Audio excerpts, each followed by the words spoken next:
Oh shit. Like, oh, whoops, my IP address is on screen. I mean, what does the IP address really matter? Yeah, People over dramatize the importance of an IP address. yeah, Really. especially nowadays. I mean, who still has a dedicated IP address, right? Yeah. But if they're like, oh, you got the IP address to my game server. Oh no. Ooh. It's How? probably on AWS, and there's probably 1,000 servers on that IP It's address. Like, probably, you probably need the IP address to access the yeah, server anyway. and that's a good point. Yeah. Yeah, like you always deal with IP addresses. Discord stopped counting after 800 people apparently when I put the announcement in. It just says, "Do you want to ping 800 people?"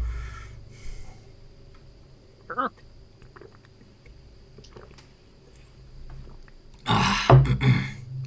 Okay, drank all the water. Ooh, exciting. We Don't are live. don't drink the water. Don't drink it. We should probably open Mel, not Revolution. I mean, Revolution is also great fun. I mean, I've, Especially I've the same probably seen game. them. Hey, exactly. Yeah. Like, I think I've seen less of Revolution than Mel. It's like this really fun game that you can play. It's like take a screenshot of like the most obscure corner of the game somewhere, and like I can probably tell you where it is, what level, and I've got the same thing, honestly. I mean, I haven't played yeah. Mel, as much, but I think I can still look at a screenshot and I know whether it's from Mel or from like Portal 2 or whatever. At Yeah. least that. If I don't know the exact map name, because I don't know the map names, but I can definitely tell if what it's from. I can't. I've memorized most of the map names. Oh, really? I only looked at them in the map editor really to steal in general, just to for- steal. Revolution or Yeah, from yeah, Mel. no, that's fair. Yeah. Okay. Well then, hey everyone, we're here with Anna. Hi. You're gonna introduce yourself or no? Oh yeah, that's probably a good idea. I'm Anna. Was the lead developer of Portal Stories Mel. Did some other games. Worked on Portal Stories VR. Worked on Superland 6 inches under. A bunch of other stuff that hasn't released yet. Currently also working on a really fun project. Yeah, I guess that's basically me. Very good. We're also here with Ava or Ace from Revolution. Yeah. Okay, I found a better setup here. That's good. So yeah. I mean, It's kind of scary to see the page of Mel, and like the last update is like three and a half years ago. considering how old this game is, that's It's 10 years. it's dude. 10. It's 10 years old. It just came out in 2015, right? Oh yeah, 2015. Well, Yeah. it's 10. Yeah, it's for 10 years next year. Same Yeah. year as my mapping anniversary. Nice. Yeah, that's crazy because Revolution was, really inspired by Mel. I started work in 2016 because this just showed me, hey, modders, people just made this with the existing tools, so I can do that. Yeah, And and I'm so glad to hear that, because like for me, I really like Portal 1, and I was like, I want to make maps for it, right? But Hammer was really, really scary. Like, I didn't really have any experience with level design or game design, or even my programming abilities were really limited. So, like, getting into Hammer and trying to figure out that program, really terrifying at first. And then there was this mod for Portal 1 where you could, like, run around and like shoot a gun and like build Oh, walls yeah. and that stuff. is amazing. Yeah, I know that one too. It was really weird, and I was like, I want to try it, but I think you could only make like 256 by 256 surfaces or something. 128, I And think. yeah, I don't know, but they were too big for what I wanted, and it didn't quite work how I wanted it, so I gave up. And then Portal 2 came out, and I was really excited to play Portal 2. Got it on release and played it immediately. And then I was like, that was awesome. I want more. But, you know, I don't think that the developers are going to, like, immediately after Portal 2 start working on a Portal 3, so, you know. I know that, like, you have things like Rexora and all kinds of really great Portal 1 mods. I kind of want to do something similar, but for Portal 2, and I kind of just started making some maps, and when Portal 2 came out initially, there were no tools yet. The Portal 2 authoring tools released a couple of months later, but on the Thinking with Portals website, there was a guide on how to download the Alien Swarm tools and then modify Oh, them. shit. So you could use the Alien Swarm SDK to make Portal 2 levels. And so I made my first level, and the puzzle was great, and like the level is like the worst shit you've ever seen. Like it leaks on all sides, and it's built into a giant box because I don't know how leaks work, so I'll just put it in a big box, and you know. I remember So- someone on, like, back when I was learning it, someone on Skype.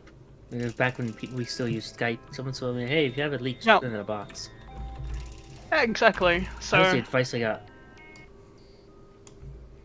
I mean, to be fair, we still do that in a couple of levels in Mel. Like all the old Aperture maps are just in a giant box. Because That is how you do Oh, it yeah. with displacements, yeah. Yeah. that's how old Aperture works. But it still helps to sort of follow the shape with the node blocks behind it for better Oh. sleeves, whatever. Still Yeah, helps. exactly. And I think possibly in some of the levels, like all the meshes are not actual meshes, but func details, because that just ends up running better. I mean, func detail is Yeah. more of a performance optimization for the compiler, not really for the runtime. But that's very technical now. Yeah, exactly. Try and keep it a little bit. And look, we can go technical. I have no problem. yeah, Everyone yeah. here is a mod anyway, but maybe not right at the beginning. So yeah, I find it interesting that you also knew about or used that, try to use that Portal 1 editor, which is just a map where you have the pistol from Half-Life 2 and you Yeah. shoot things, and then you create like a game save that is the map. That really was such an interesting editor. I loved playing around with that. But yeah, you can't really do anything with it, right? Nothing. It isn't even a BSP that you can share with anyone. Yeah, exactly. So Yeah. it was really interesting, and then like obviously really getting to play. And I think in general, like any game development, like at some point you just have to start, YOLO it, and you will mess up humongously the first 17 times. But like every time you mess yeah, up, you learn something new that you can then take with you for the next project or Yep. the next map, and really use that to hone your skills. And yeah, Yeah, when I started, I made about like 26 different maps of all just like like buttons and doors for some Yeah. reason. Like I really nailed that concept home. I mean, I did the same thing. I just put it into a folder called Portal Revolution. yeah, exactly. and I just threw it all away multiple times until finally something became of it. So what I Yeah, found... and Sorry, yeah, you go ahead. and I find it funny, like at some point we released a demo map, right, for Portal Stories Mel. Really? I think I played that. It's on the workshop. It's Underbounds, I think. And the same map is in the final version of the game, but it's completely different. Like the gel pump station still exists, and that's literally all there is left from the original map. It's crazy. Oh god, Source, man, yeah, that's interesting. I also wanted to do a demo like in 2016. Yeah, but we never really did one. So what I actually find interesting with Mel is that you didn't create this project. No, I didn't. No. Like, I think this might be the only volunteer project in existence to have survived a change in leadership. They never do. Every time we're saying we're going on hiatus, we're looking for a new lead developer, it's always dead. You know immediately, right? But Yeah, somehow yeah. Mel is different. What happened there? Well, basically, I was like, I got started. I got a couple of maps, and I was creating my own map series, and I was like, I like the idea of a map series, but I kind of want to get more of a self-contained story. And then I looked around, and I found this project on ModDB, and like I contacted the guys, and they were like, "Yeah, it's really cool," and like we have all these ideas. It's gonna be a trilogy of mods. It's gonna be Port Source Mel. It's a single player mod, and then we go to Port Source 2, A and that's trilogy, of prototype. course. It prototypes, and that's where you play as Atlas and Peabody. It's a co-op one, and then there's a third one that like ties everything together. And I was like, that sounds really cool, but also kind of really ambitious. Why don't we start focusing on the first one first, and like Yeah. start making some cool stuff. No surprise that that project got canned, right? Yeah, Yeah. yeah, You said the third one ties everything together. I don't think you meant it that way, but I just thought about you won't understand anything. But the third one, man, you have to play until the end, then you're gonna get it. But yeah. that was just the thought I had, which is why I laughed so much. Um, that is often how when you start writing, you think you're gonna make this great mystery that you're gonna resolve only in 10 years. Yeah, and like over time, like I started to realize like solving puzzles is really fun, but you need to have some downtime between puzzles, especially if they're hard puzzles. You just need some comic relief, and I think that's why Portal works so well. Like, you always, when you go into a level, you have a voice line that's funny, and then like you have some dialogue going on. There's something funny going on. You solve your puzzle, bugger off to the next level, and it like rinses and repeats. And like every once in a while, you get like a more story focused level. Mm. So like, um, we try to incorporate that, and yeah, eventually the two guys that started the project were like, yeah, we don't have time for this. We need to do other things. And I was like, well, I think there's some cool ideas, but I kind of want to do things differently, and ended up changing the direction of the mod, but yeah, keeping the name and some of the ideas. So what changed there? What was different originally? Oh, there were so many things different. Like, I can imagine, but there was like a whole different story. There was a different setup, and well, even if you look at a map that got developed somewhat later in development, which is the map that we released as a demo, there were things like there's a laser in old aperture and that kind of stuff. Like having a little bit of like the modern technology go into old aperture, and playing around with that, I was like, it just doesn't sit right with me. it is done in co-op, but there it's a different context, right? Yeah, exactly. So I'm like, I kind of want to stick to the mechanics in each appropriate era. Yes, that is those are the subtle things, like keeping the environmental sort of plot things Yeah, in line with the mechanics is something that you don't really notice, but when it's missing, it pops out so much, right? When it's not done yeah, right. yeah. And so I mean, like, you could argue that it's something that Mel and Revolution also do, where we have gels before we should really have gels, right? well, technically Okay, Mel, in Mel you have another pump station, yeah, yeah, but well, also you're at least using gels in Overgrown, for example, yeah, which if you just follow which styles of environment have which mm, elements doesn't match, but I yeah, did the same sure. thing. Yeah, in my mind, it's like, well, gel is invented in like the '60s or whatever, and so everything moving forward from there can have gel. That Yeah. was kind of my mindset there. Mm. And then basically, like, we had maps in all themes, and like, how do we tie this together in a somewhat logical sense?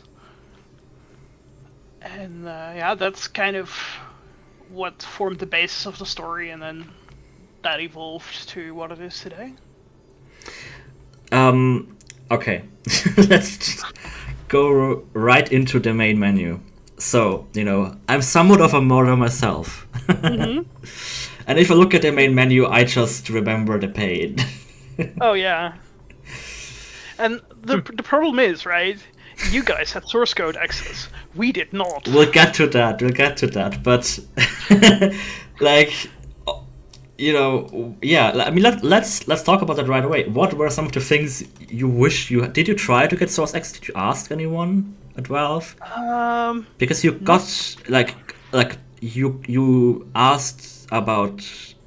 I don't know how that came to be, but I think you somehow acquired like concept art or like photos of Caroline.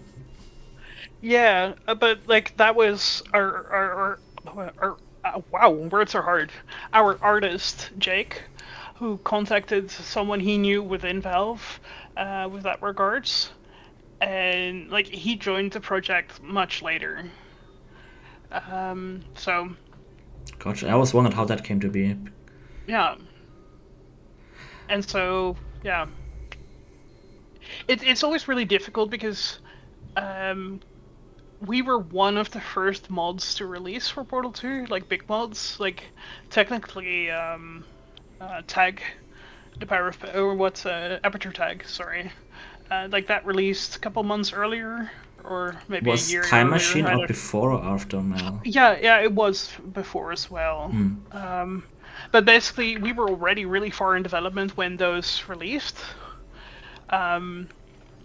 So it was kind of difficult to estimate like how successful we would be, and like what our possible market could be and all that kind of stuff. So it was kind of hard to be like, hey, can we get this or this, because we didn't know how well or not well we would do.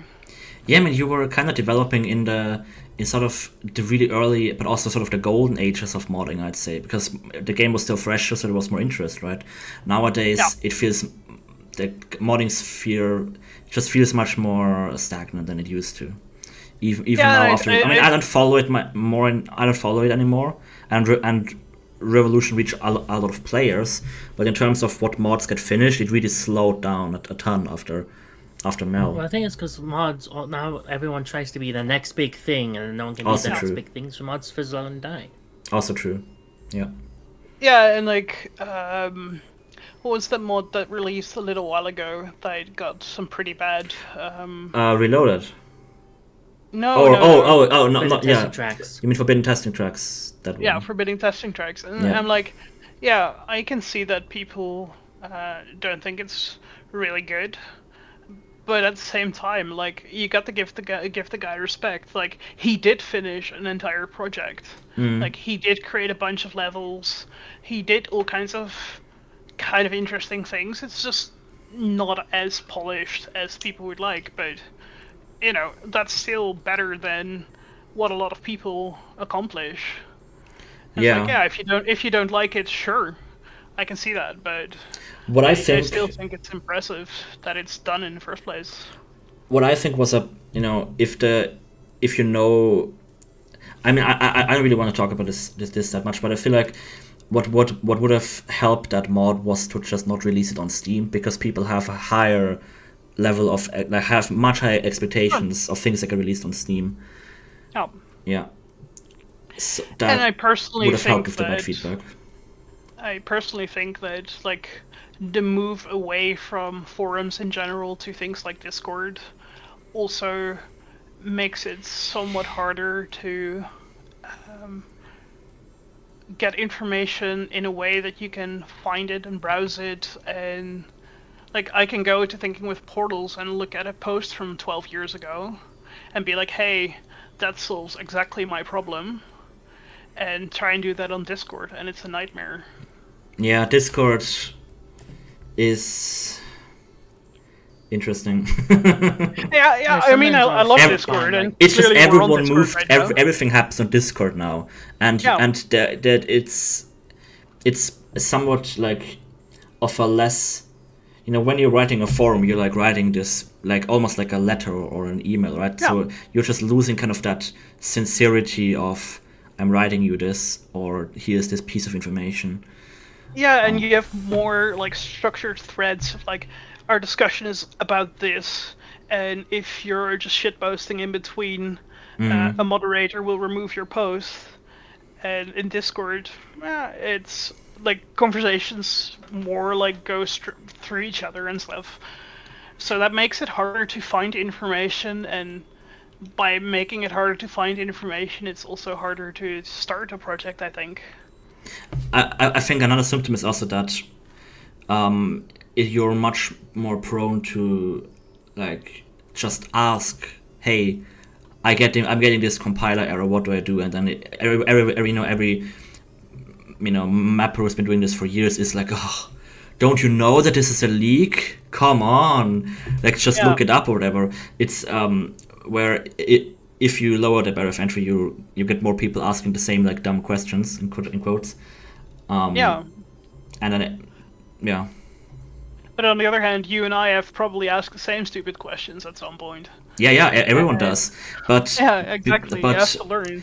because a lot of modders are just getting tired of answering the same questions, so it's really hard to get started, I feel.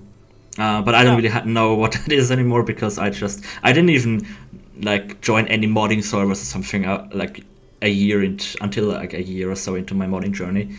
I was just learning off everything else. I didn't know and there were some really great YouTube tutorials and forum posts and all kind of really great resources to learn from. And the nice thing is, of course, it's source engine, so you can look at things like Left 4 Dead, you can look at things like Counter-Strike Global Offensive, well, not anymore, but, there was a bunch of games you can look at and be like, hey, how did they do that? And learn from that as well, and learn from their modding communities. So Ace, could you look at chat and see if there's any questions that we missed? Yeah, sure. So about the engine stuff. So did you try to get Source Engine? I forgot if I asked that. No. It wasn't even. What were some of the things that you wish you had engine access for?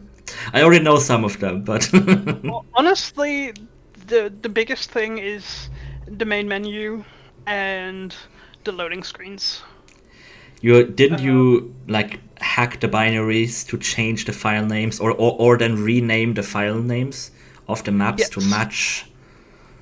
Yeah, so there's like a list hard-coded in the executable that tells the game which levels exist, and that has to do with the loading screen. So if you load a level from advanced mode, you will see a loading screen.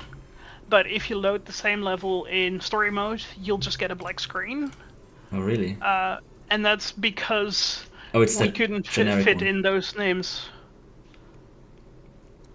It's the Okay, I got a generic question thing. here from Shiloh for Anna. How many revisions did the design of Virgil go through? Virgil was pretty much done in one go. We got some concept art, like get a little bit of an idea of what kind of character we want, and the speedrun tactic of breaking out of the. No, I don't know all of the. It reminds me of the of one bit I added in Revolution to skip past a particularly long piece of Sterling dialogue, which I don't know if Stefan's found yet. What is that bit? I think I never told him. But you know that bit where he talks for like hours about how like as you see the state of the facility is kind of Oh, in you go into the Beatus Wind. Yeah, there's a way to get out of there. it. Skip button. Yeah, I added a skip button. I was tired of sitting there. Talks too much. Yeah, those scenes But are yeah, it's not fun to. It's very well hidden though. It's like not even if you don't even if we look in Hammer, you have to look at the inputs. I think so like you go to sneaky. the back of this tram and like press E 20 times, and then like go to the front console and press it 5 times, and then press on the door 6 times. That is much And then better you than open the just door. waiting. And then you can like bunny hop out of this thing to the exit. Which is The other really question funny. I've got here from Well, Prism. I on haven't that really note, answered the previous one yet for Oh yeah, Virgil. okay. That's And right, like yeah. basically we got some concept art of like getting like a little bit of like a ragtaggy kind of character, and like we knew that we wanted to create a similarity to Wheatley, but at the same time we wanted to not let Virgil betray you, and like a lot of people expect towards the end like that Virgil will betray you when you go up the elevator, and it's really fun to see people's reaction to it, like, wait, he's actually letting me go? I can go?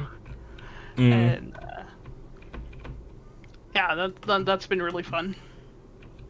One thing I really always really admire about Mel, and something that I wish we had too, is all of these posters. We have some, they're but we fantastic. never had a dedicated texture artist. All of them were just made by me or some other one-time contributors who made like one poster.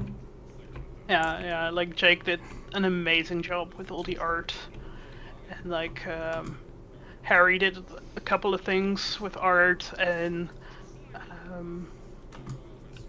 yeah, there were some other contributors to just some models and some textures. So anyway, I can find this concept art. I'll have to check. If I find it, I'll post it in the Discord of Revolution. I'll see if I can find it. I don't know. Concept out of what? Concept art of Virgil. Oh, you did concept like, art for that. Yeah, we did. And so like you can see you're playing story mode right now, so like you get these black screens. Yeah. And the default loading screens, whereas if you change to the advanced mode, which is the mode we launched with, of course,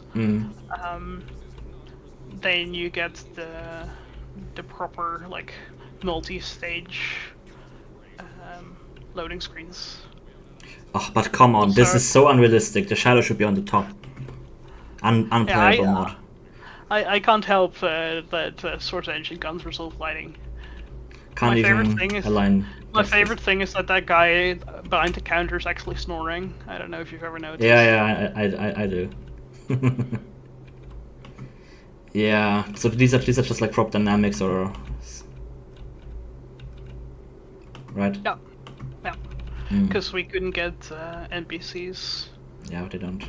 Working. One thing I'd like to know is, how did you find talented people willing to work on your mod? I think the most important thing is always making sure you put in 150% of what everyone else is doing. As the lead. Like, as the lead, yeah. Really show that you're doing work, and like giving feedback, working with people, and yeah, I mean, the co-lead developer Steven Lone Wolf, I just asked him like, hey, do you want to work on like a map? And then he said, yeah, sure.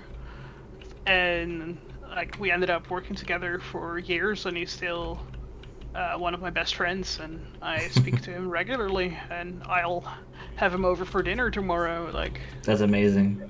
It's really fun. I mean, even like cars driving, we don't have stuff like that really. I mean, we don't Well, play to be this, fair, like era. that movement is really janky. I know, but it's still it just makes the big, because this is something. This is an era of Aperture where there's actually still people, so Yeah.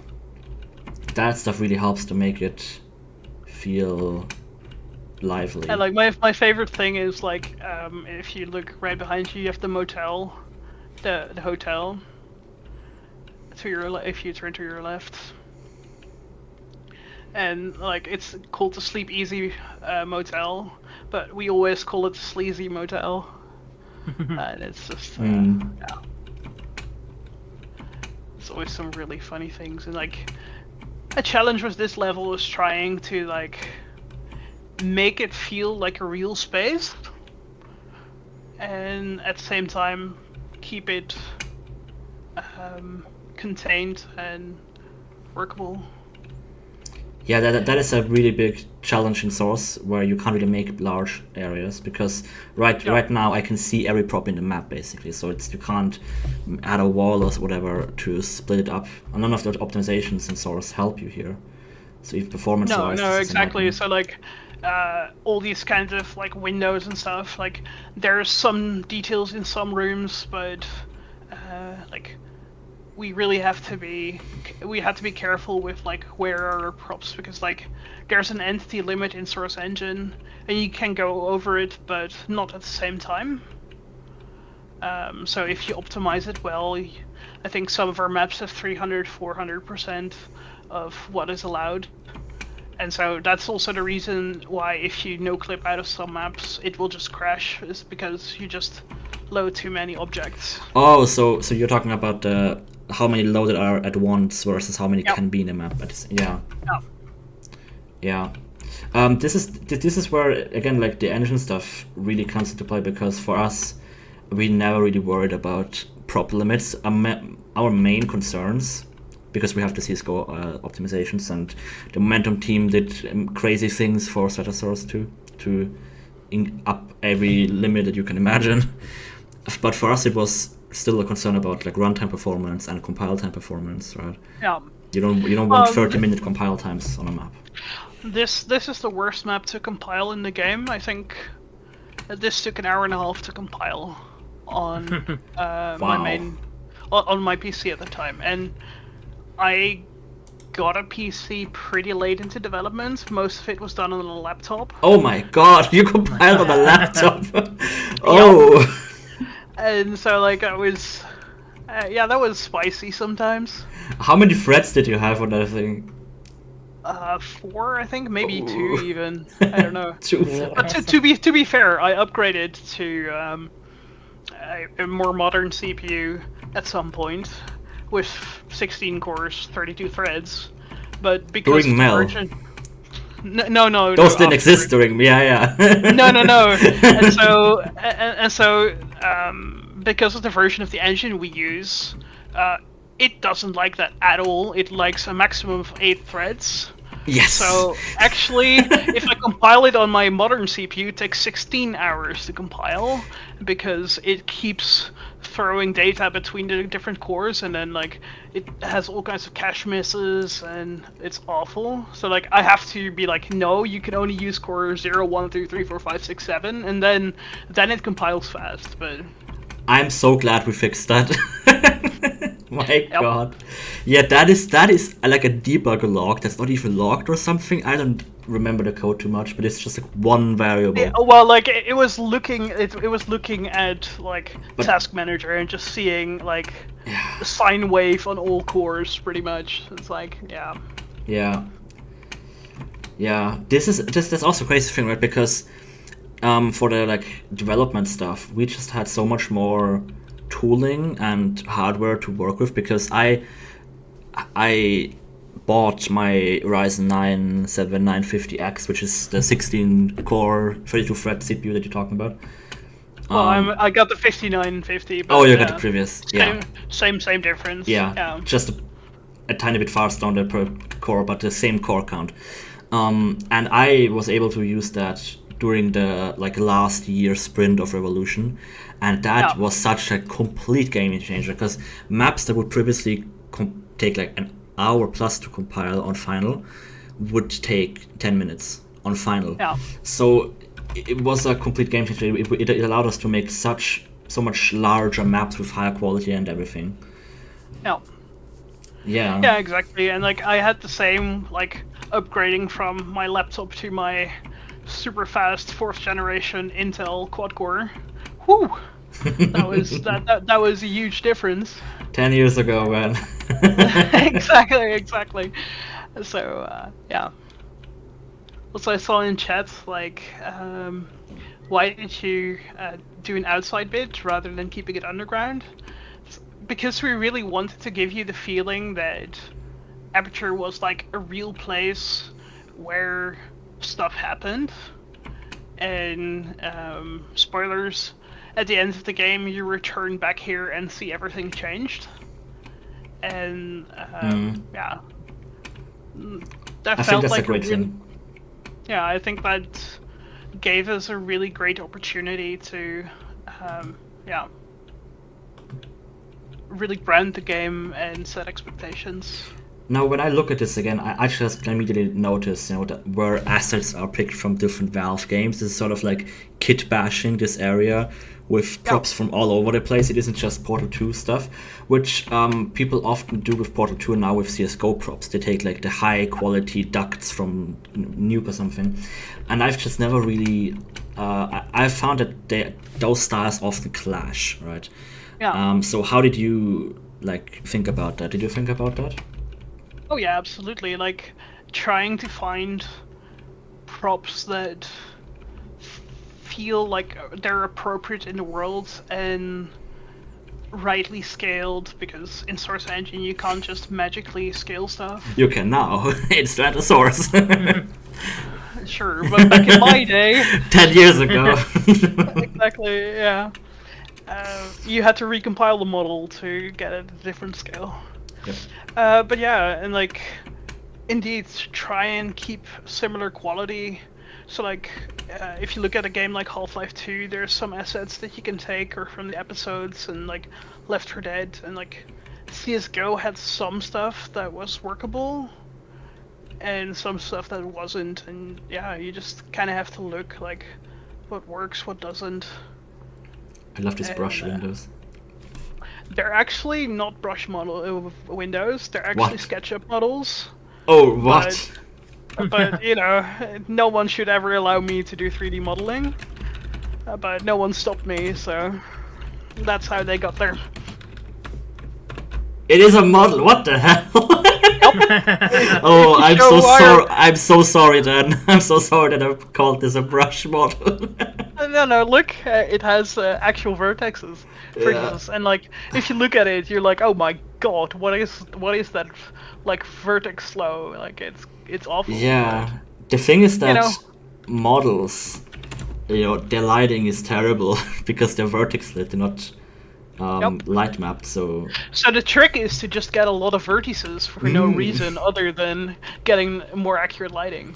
Yeah, so I later learned to just embrace brushes, and so much of the little greebly stuff that you see in Revolution is just brushes with weird textures, pretending to be something more high detail, just because first it's fast and the lighting is just much better on them. Yeah, and like you can go into more detail, like setting different lighting resolutions on different textures, which can really help getting some sharp shadows and more diffuse shadows. I got a question here from Prism. After releasing your mod, what was your favorite part of seeing the community's reception to it? Yeah, let's get into that. So, just really quick prequel. I first messaged Anna in 2016 or whatever when I asked, hey, can I use ageless models in my mod? Yeah. Do you remember that? I don't know specifically, but yeah. Yeah, I emailed you and you said yeah, sure. So, and then I later you somehow got to play test Revolution. I don't know. I guess I just asked you, and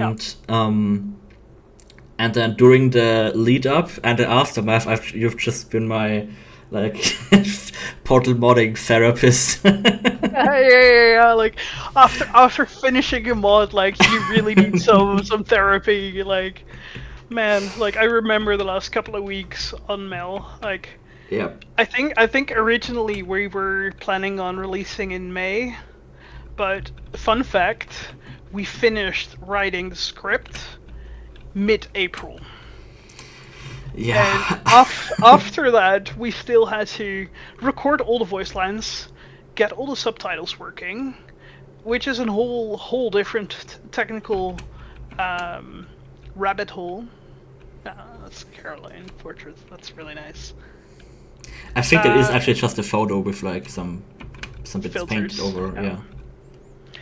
And yeah, so we had to do the whole thing, and the amount of work we've done in the last 2 months is absolutely nuts. I would say we were probably working 80 hours a week for like Damn. 4 weeks straight, and I feel like for us it was a bit more of a slow burn, but still a burn, right?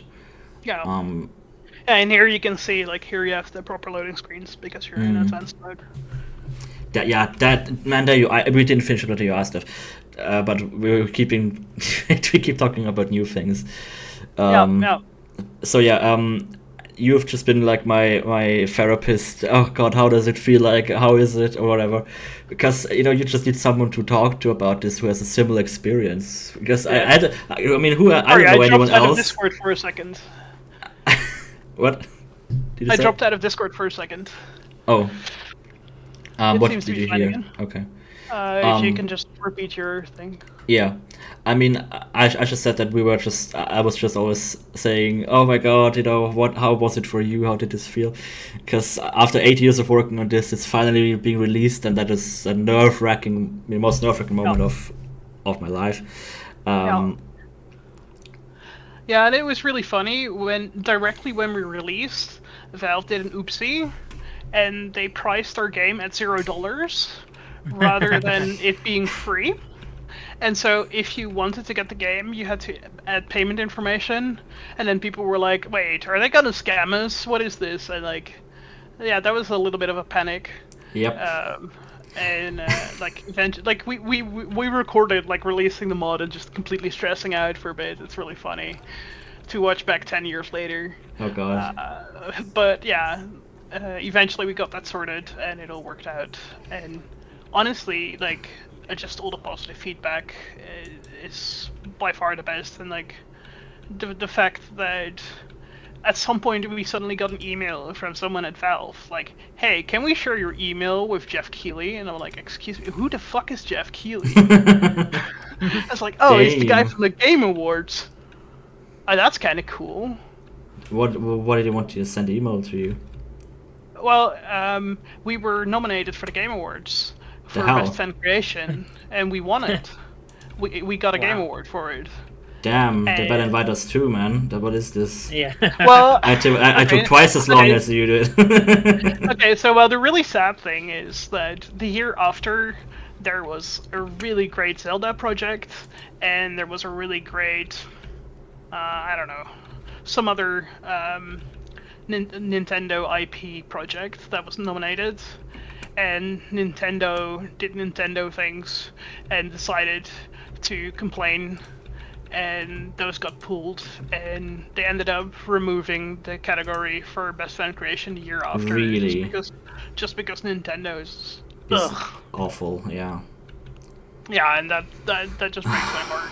That is so, like, yeah, I can rant about Nintendo. It's just they hate their fan base. It's crazy. And like, if there's one thing that I would do differently in this level as well, because in this level we switch the lighting when you turn off the trigger the light. If I were to do this again, I would make 2 copies of the level. Yeah. And just have different lighting and teleport you between them. Oh, in the next era, you mean? Yeah. Yeah. Because I was just thinking about this here, where I thought you were talking about the puzzle here, because no, man, the NVIDIA shader stuff is seriously fixed. Then we got driver bug. Because what I thought is that surface is kind of dark, right? If I put this in there in my mod, everyone would constantly scream at me. You can't see it. It's really interesting things that you notice in playtesting, because I noticed like players don't do white balance correction. So if you have a surface that's white and it's lit like warmly, they don't notice it. But if it's lit more sort of blue, then you do notice it as a white surface, which was interesting to learn that. Yeah. And the same things happen here, right? Where I'm guessing a lot of players will miss this surface here. Yeah, I've never really like the advantage is that you've used it before. So Yes, true. that makes it a little easier for people to remember. Yeah, but still, I remember, like early watching players play this early, or me playing this myself. This was like immediately like sort of confusing because you forget about the previous parts Yeah. easily too. Yeah, that's true.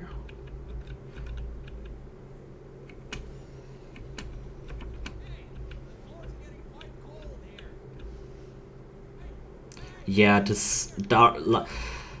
so why couldn't you use NPC personality sphere here? You just couldn't use face poser?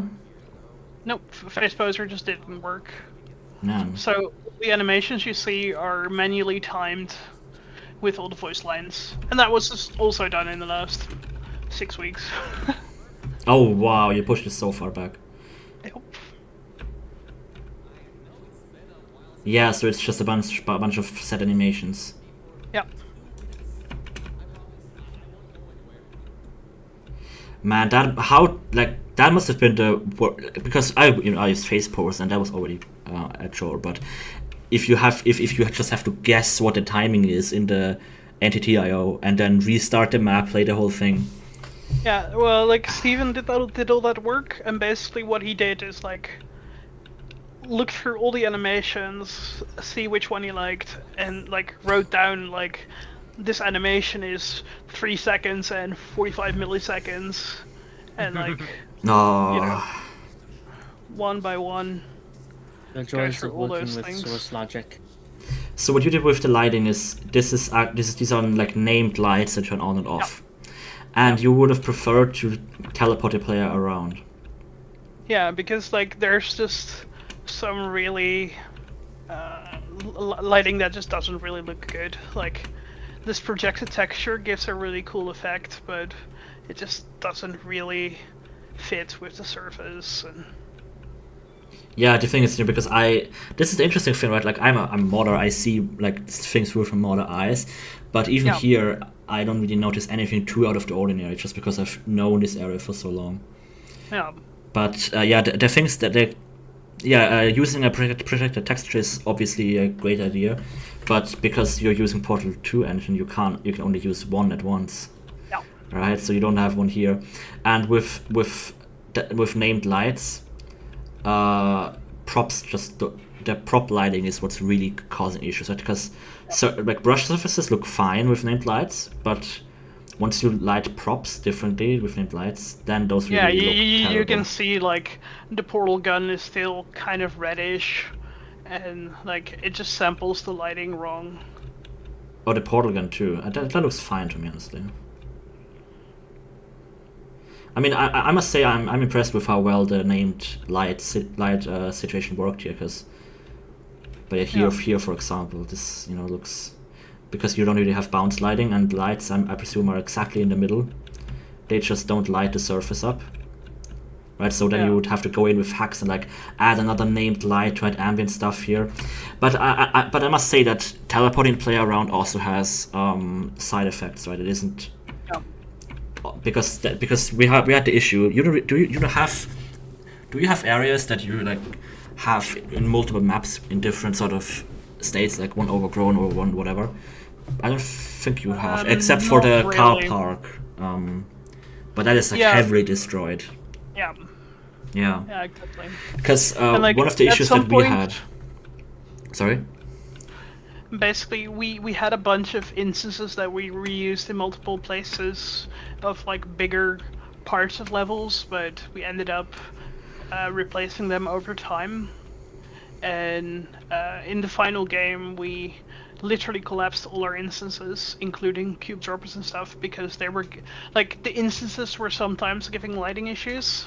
So if you think in Wait. when you play the decompiled maps, or if you check out the decompiled maps, like our maps are pretty much the same. But why? Like I talk because I know that in the cube droppers in Portal 2 they have named lights in them, and did those what caused lighting issues? No, the problem was that, like, for example, on the top of cube droppers you have the like the tiles for the ceiling that are like cut out so your Yeah. cube can fall through. But sometimes they would be lit wrongly, and that was just because they were an instance. And Really? Yeah. It's Incorrectly lit instances. Yeah. I've never heard of that. It's a thing that happens. It happens rarely, but I first noticed it in I think it was Aperture Halloween or Aperture Valentine. You have the bit where you have the 2 droppers that go down, like the big circly things, and they're made out of shards, and like each shard would have like its own rim lighting, and it would just look really bad. And that is an issue that happens sometimes with instances. Wow, I've never heard of really- it. I've never encountered it. So there might just be a bug that's been, because I don't know how it would even happen, because instances, they are just like VBSP just puts them all together into one map file, and then passes it to to VVis, and then that to VRAD. So I don't know how but that's interesting. I am almost thinking that like that process happens at the wrong time, so it doesn't merge the vertices properly. I don't know. It's weird. Yeah, I mean, one thing that could happen, right, is that let's say we have a wall here that is part of the map itself, and then we have another wall as part of the instance, and then we have a seam in the middle, but that seam should just be lit correctly, unless you were just using low samples, or it's just been fixed in new versions of VRAD. I don't know. It's really strange, and like curious. This is like one of the really fun things that we try to do in Mel as well. Like have a little bit of environmental storytelling. Like you have this big waiting room, like, oh, my new boss is a robot, and then like you have like this tiny ass little room. It's like this is where the recruiter is, and like he has like barely a window, and it's like in any normal organization, like this room would be twice the size, and the waiting room would be half the size. I mean, honestly, on the screen, everything looks so much smaller, or so much smaller. I think if you look at this in VR, this is massive. Yeah. But I can't even fit in here, yeah. Yeah, I love little stuff like this. For us, Ace did most of the... You did most of the little like office decoration bits, right? Yep. Yeah. A lot of the offices you see are done by me, and very rarely are 2 desks ever the same. Yeah, only when I'm too lazy, then they are the same. Well, when you and Monty do it, then it's like, But when I do it, every desk is unique. They all have their personality. So this is your room? Yeah, that's my room. And it has it has the disparaging poster of that your pulse is better than you. Robots don't sleep, yeah. Yeah. And no, the other one with the Kraken. Oh, that. It's also really funny. Yeah. And obviously my desk with all the coffee cups. Yeah. And that's Stephen, right? This is the gay propaganda room. Gay propaganda room. Yeah. Aperture Awareness Week 1981. Should have been 1984. Ugh. Almost. But yeah, I can tell what you mean with the named lights. It's problems. Like, yeah. No. Once you notice it, once you become a modder, you notice these things. No.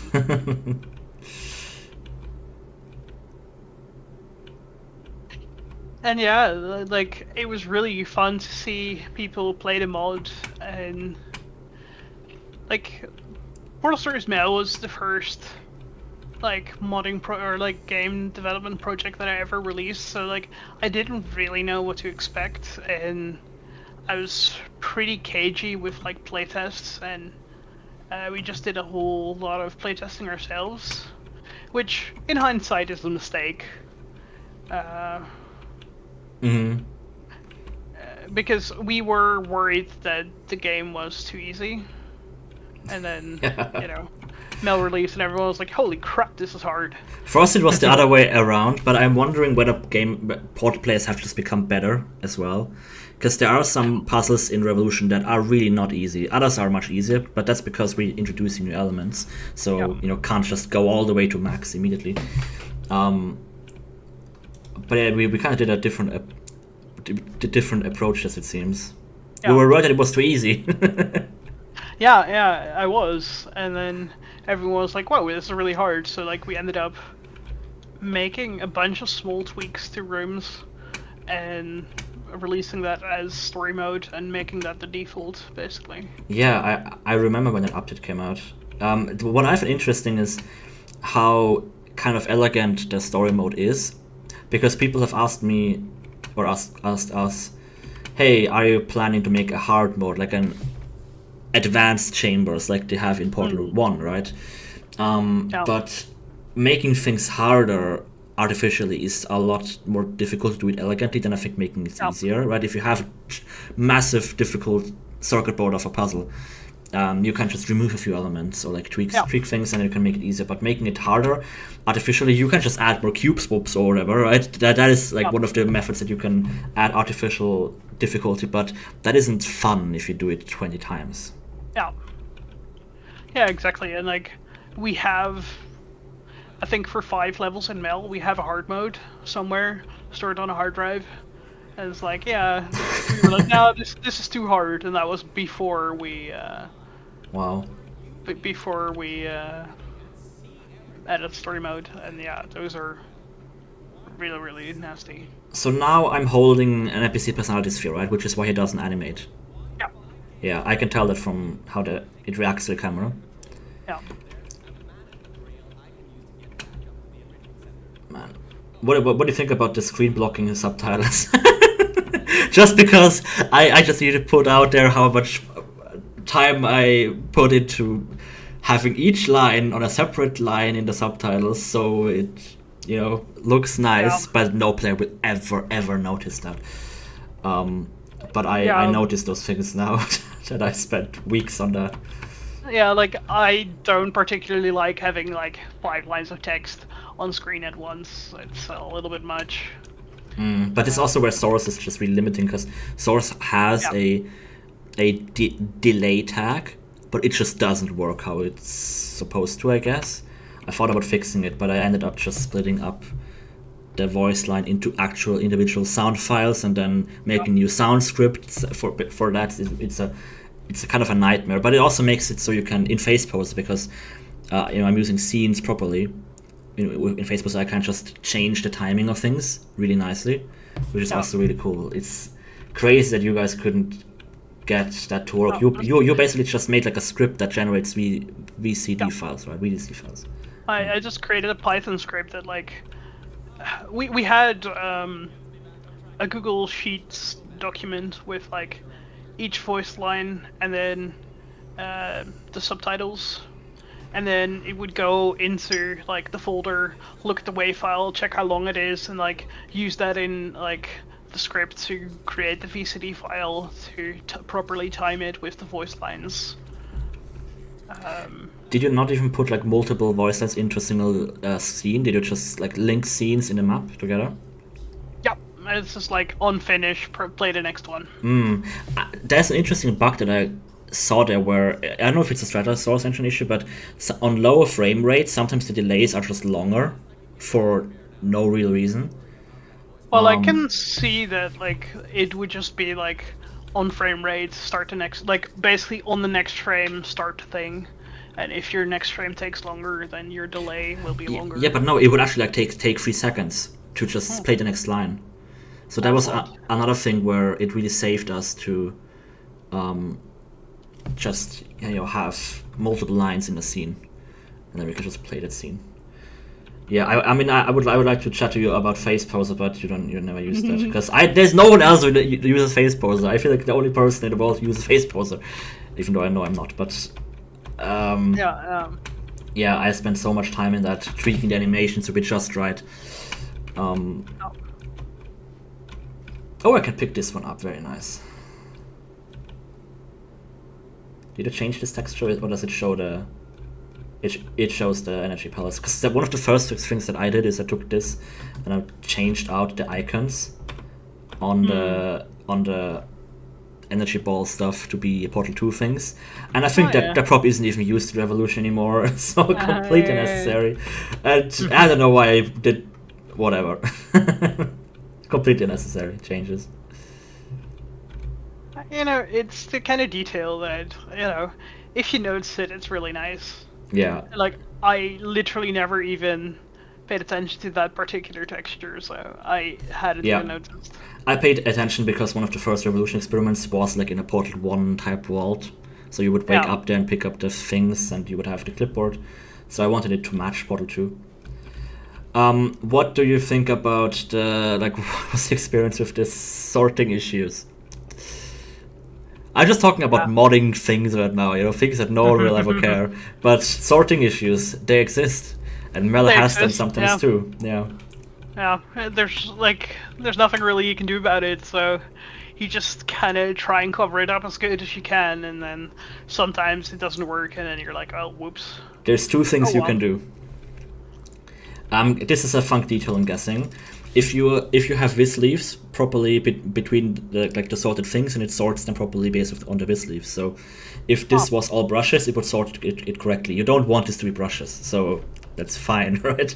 Yeah. But that is one thing, and the other you can use. This is something that I try to use. Using alpha to coverage is really cool because all of these tubes have the same transparency, right? And with alpha to coverage, you would have like 4 or so transparency values available, and it would like dither between them. So if you have something that uses all of the transparency, it would not work. But if you have something like the glass, which always has the same transparency, it works really well. And the sorting on alpha to coverage is perfect. So it's amazing. But the problem is it only works on anti-aliasing. So we almost considered just locking you into anti-aliasing at least 2 times, so you don't have that issue. But then alpha to coverage had other problems, so it had issues with I don't know what, but I cut it and. It's really funny. I noticed in the game I'm currently working on, it's in Unreal Engine 5, and Unreal Engine 5 by default has temporal TSA. I don't know, temporal sample anti-aliasing. And so it is temporal, so it gives some really nice fade effects accidentally, which is actually really nice for what I want to use there. And I changed it to like FXA or whatever, and then all of a sudden my nice little fade didn't work anymore. So sometimes, anti-aliasing is great, sometimes it's terrible. Yeah. Oh god, you were using the temporal aspects of temporal aliasing to fade things in and out. Yup. Man. Yeah. Sometimes you just gotta abuse the things that you have access to. Yeah, this map blew my mind when I first played it because it's so heavily detailed, right? And the detail in Mel is often just a lot of stuff thrown at you, right? Just so many things that happen. And I really like the fact that you come into this room and you're like, wait, what? I just put a cube on a button. What is this? Yeah. And then like. But he also tells you it's an introductory test element. Now this is something that I think a lot of people have problems with, because normally you can't portal these, but there's also one scene in Portal 2 where you can't portal them, so it's just inconsistency in general, right?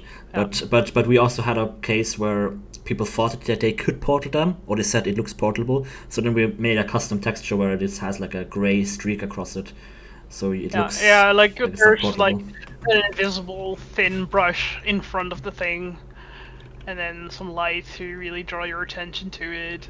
I mean, that looks like it just made a brush of the concrete texture there. That isn't the normal texture. How hard was it to make the menu? Well, these menus. It was a nightmare.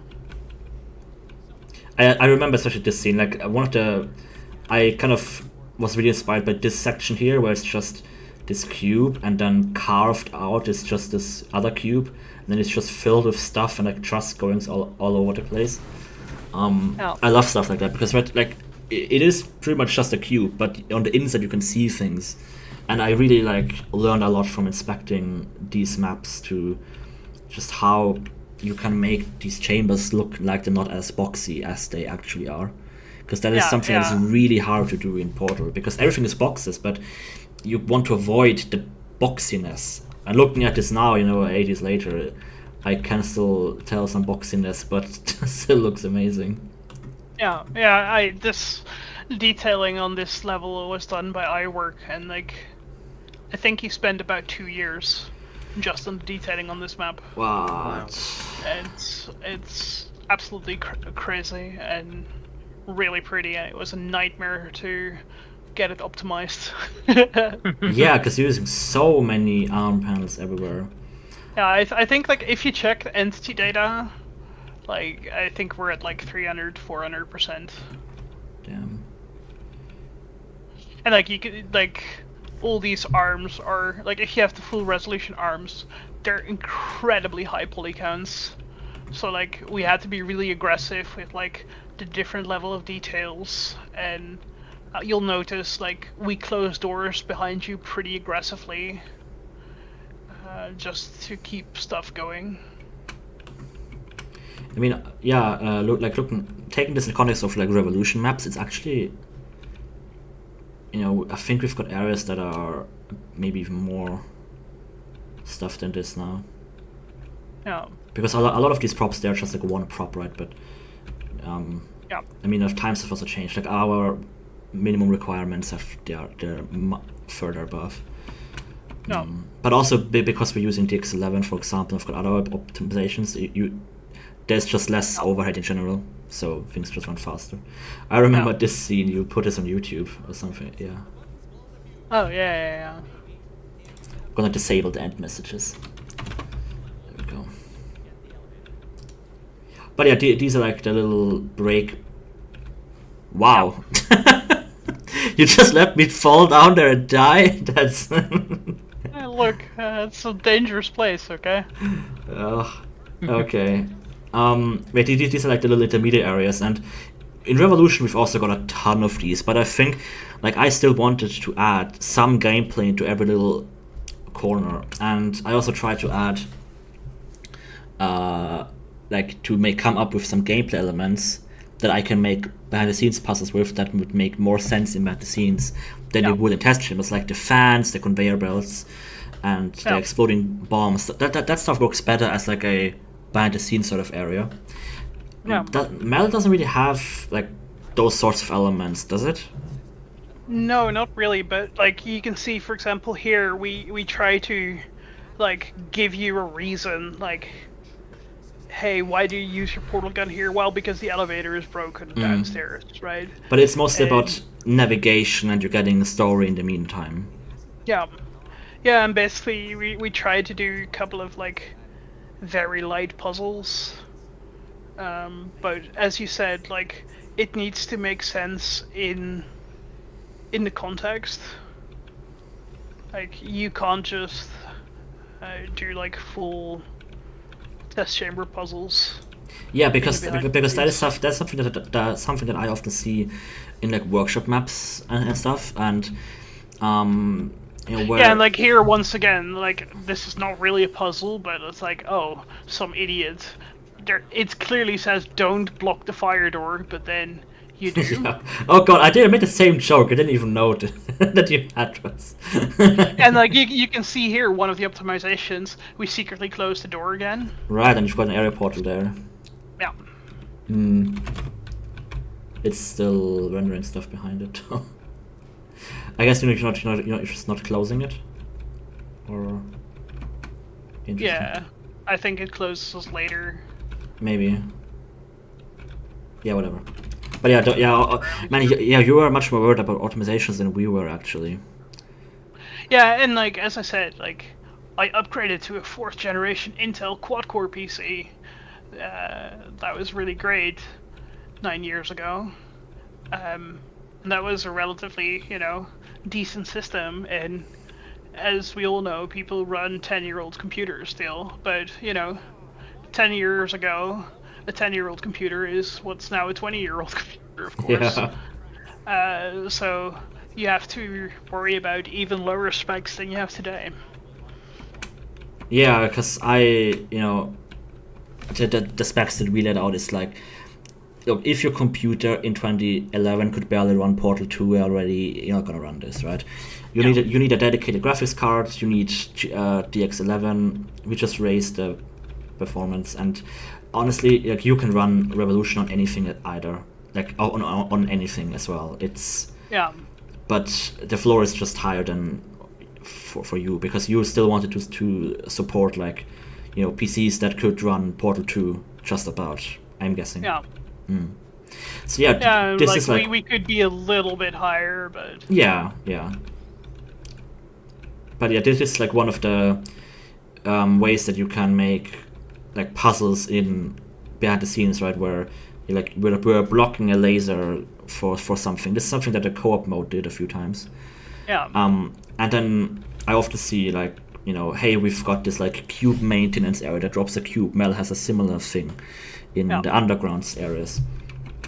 But yeah, I really like that you also didn't just see the behind the scenes areas as a visual style, and actually put things into it that you would expect to see in a backstage area. Yeah, and you try to do some environmental storytelling in the whole behind the scenes area as well. Like, this is another like light navigation puzzle, right? It could just be a walk over there, but instead it's a bit of a skill check, and then you can just jump over there. I thought this was maybe only in the story mode, but it is also in the advanced mode. Yeah, I think at some point we changed it because people were really struggling with the fling. But like this is like one of those things where we like kept it in. Oh, it's one of these ones. I think you have to do a reportal. No, you can. In order to get enough height. Don't need a reportal. Yeah. That's what this is what I mean. Like, okay, because reportal is you're in the portal and you shoot, and then you use the momentum that you get. Here's another one of those cases where there's sorting issues that I noticed. I don't want to just point out all of the bugs, but I learned so much just inspecting Mel, inspecting Portal 2 and whatever, and hyper obsessed about little things like these that the players just don't notice unless they stand at this angle and look at that thing here. I saw this in a Let's Play, which is where I remember it. Yeah, sausage glass. Yeah, any viewers, if you're wondering about how to fix this, would just make the glass not a funk detail, then it would correctly sort the bit leaves. And then that should fix it. Transparency doesn't write to the Z buffer, so that's it can't. How could it? It's exactly. transparent, right? Like how do you draw that? It doesn't. It can't. So you have to sort the elements. You could like dither to the Z buffer and they're annoying things, but yeah. All you can really do is just sort how things are ordered that get rendered as transparent, and that's also the stupid thing in Source, where if a prop has one material that is translucent, the whole thing gets put onto later for the translucent pass, and things that are in the translucent pass don't cast any projected texture shadows. So with these office doors, right, the office doors that have the little glass windows, those don't cast any projected texture shadows. I think there's like one or two cases where we have like an invisible brush around something that does cast a shadow, just so we can get the projected texture properly, or at least somewhat decently. Yep. We have a similar case to that where we have a texture. Oh god, that's so janky. I should show this in the editor. With the door, what I did is I modified the model and I made like a version that has no glass, and then I made a just glass version. And then I parent them together in the in the map, so then I have proper. And that's another thing that no one will ever notice. Yeah. But okay, actually, I don't care right now.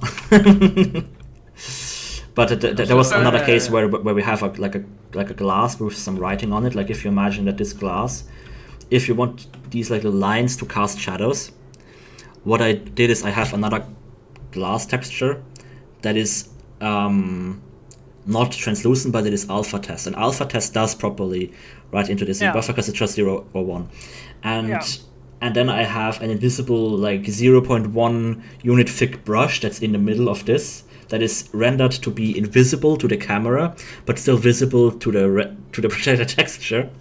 And then it casts shadows. Crazy things. Got another mail question here for Anna.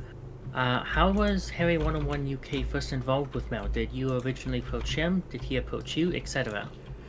Yeah, we approached him, and like as I said before, like the really important thing with these kinds of projects is that you have something to show for, because like people like Harry get a lot of requests to do kind of a lot of things.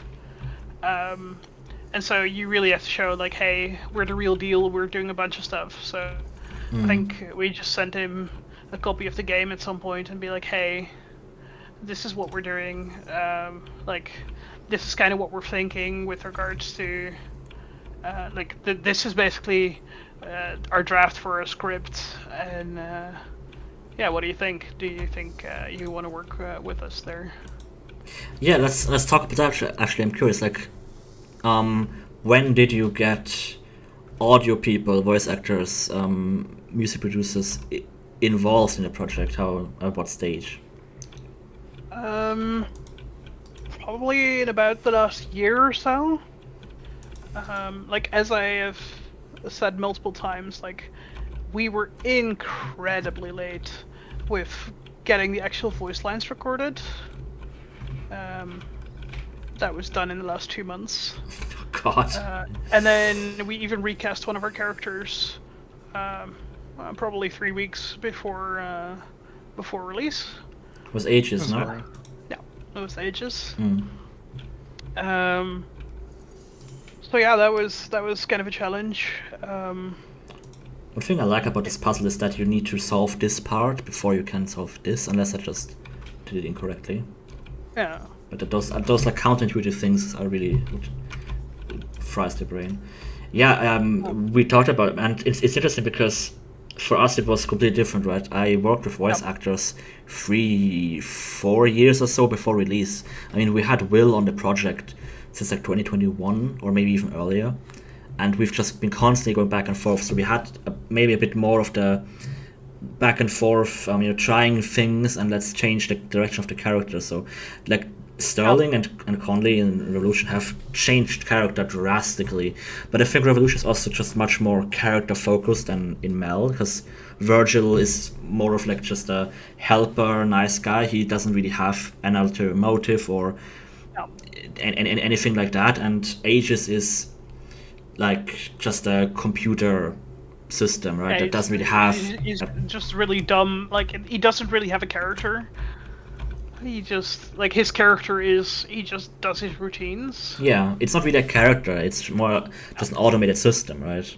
There's you can't really hate a computer program.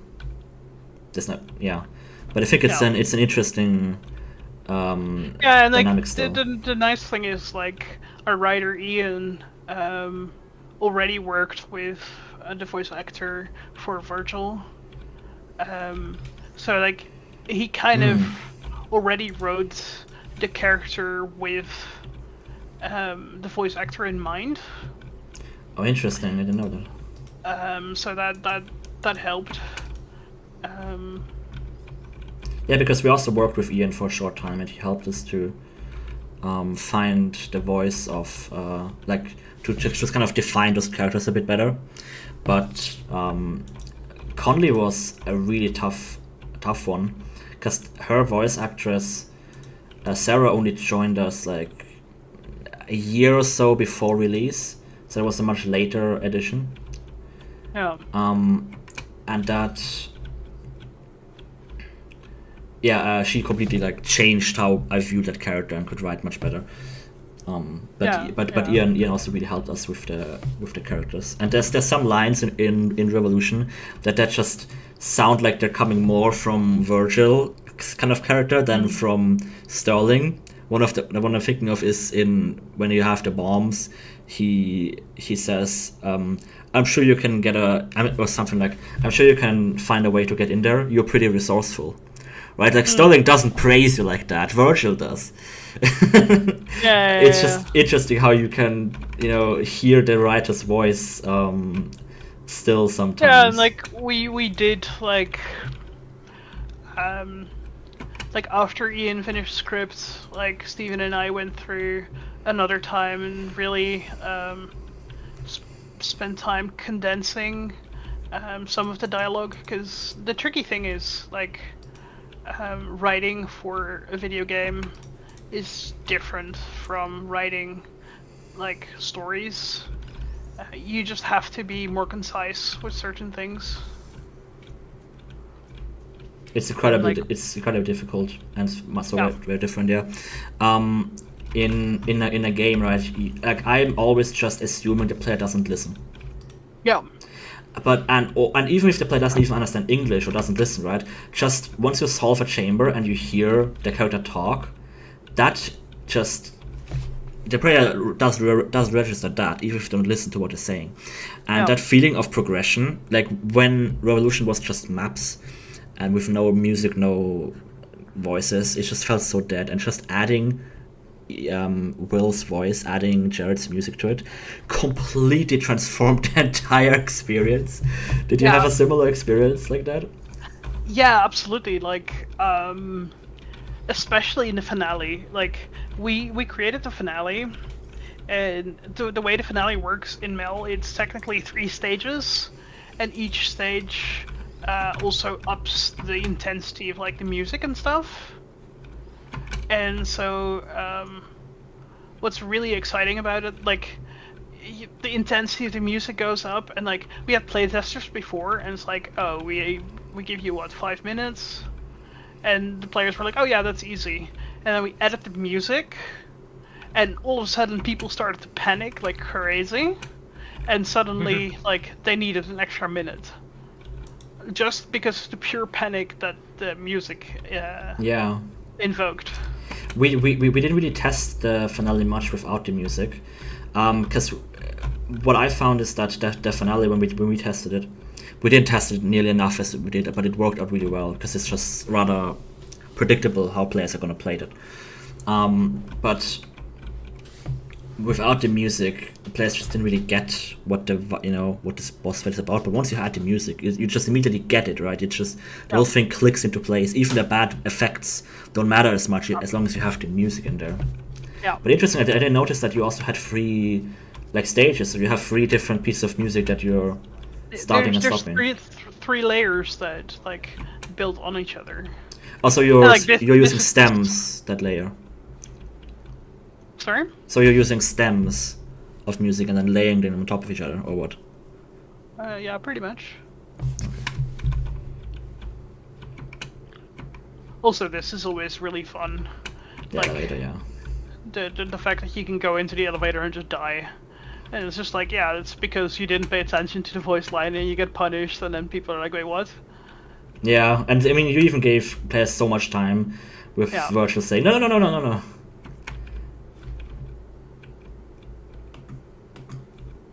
I'm guessing I'm noticing things again.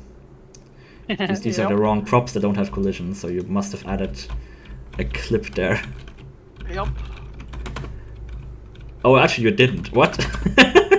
So you're just hoping that it's wide enough. I don't know how things work anymore. Yeah. Of course, it's just my brain. It notices all of these things.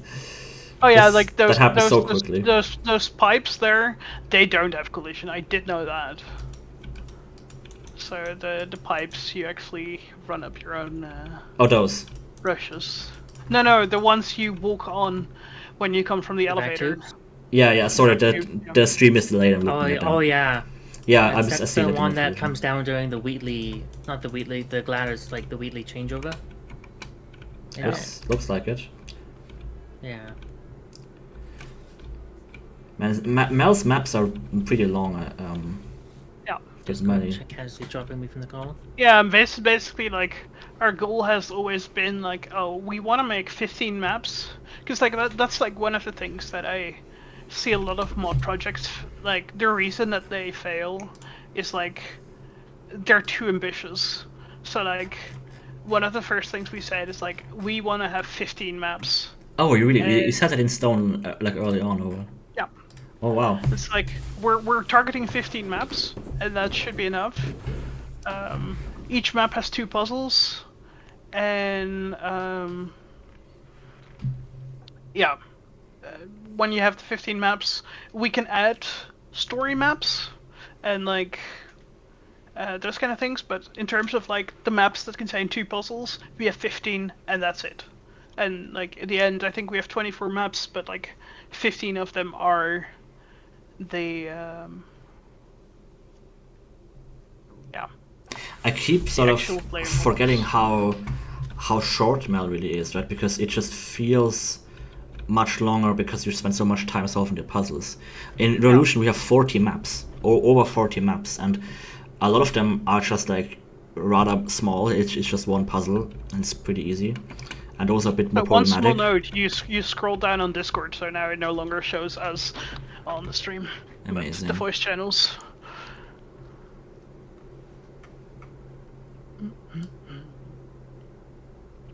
There we go. Yeah.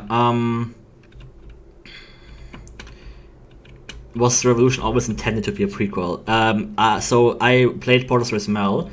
Mel played between Portal 1 and 2, and I thought I can make my own Mel, and then I made another mod that plays between Portal 1 and 2. Originally, I was going to use Aegis. You were going to be the test subject to put GLaDOS into that computer, onto the kill list. It would be detail why that happened. Later, I just wanted to use my own characters. Yeah.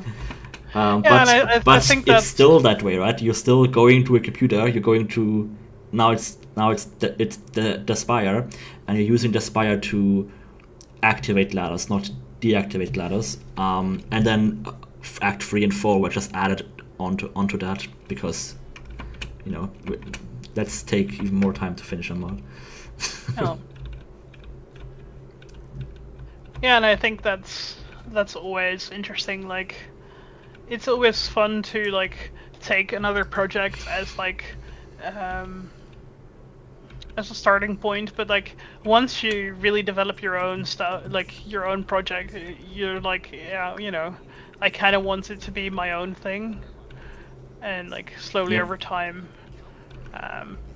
you become more your own thing, and I think that's awesome. Yeah, I mean, Mel, because you said, right, you didn't know how it would do, how much people would care or whatever, because you were like the first big mod, and for us, right, Mel was always a comparison. We would always compare. It was just the baseline, like the gold standard, right? You gotta compare. And it would also be a nice comparison for what to expect of players, right? So this is why our puzzles steer a bit more easier than Mel, because a lot of complaints on Mel I saw were, it looks cool, sounds fun, nice story, whatever, but I always just no clip to the end because I can't figure out those puzzles, or I always have to find a walkthrough, and I wanted to have something, because we're also using original test elements. I'm gonna ask about that in a minute. I thought, okay, yeah, we actually have some harder puzzles, but because we add new elements, we can justify just having some easier puzzles and basically doing that introduction. So did you try to use, because you don't really use any new custom elements, right?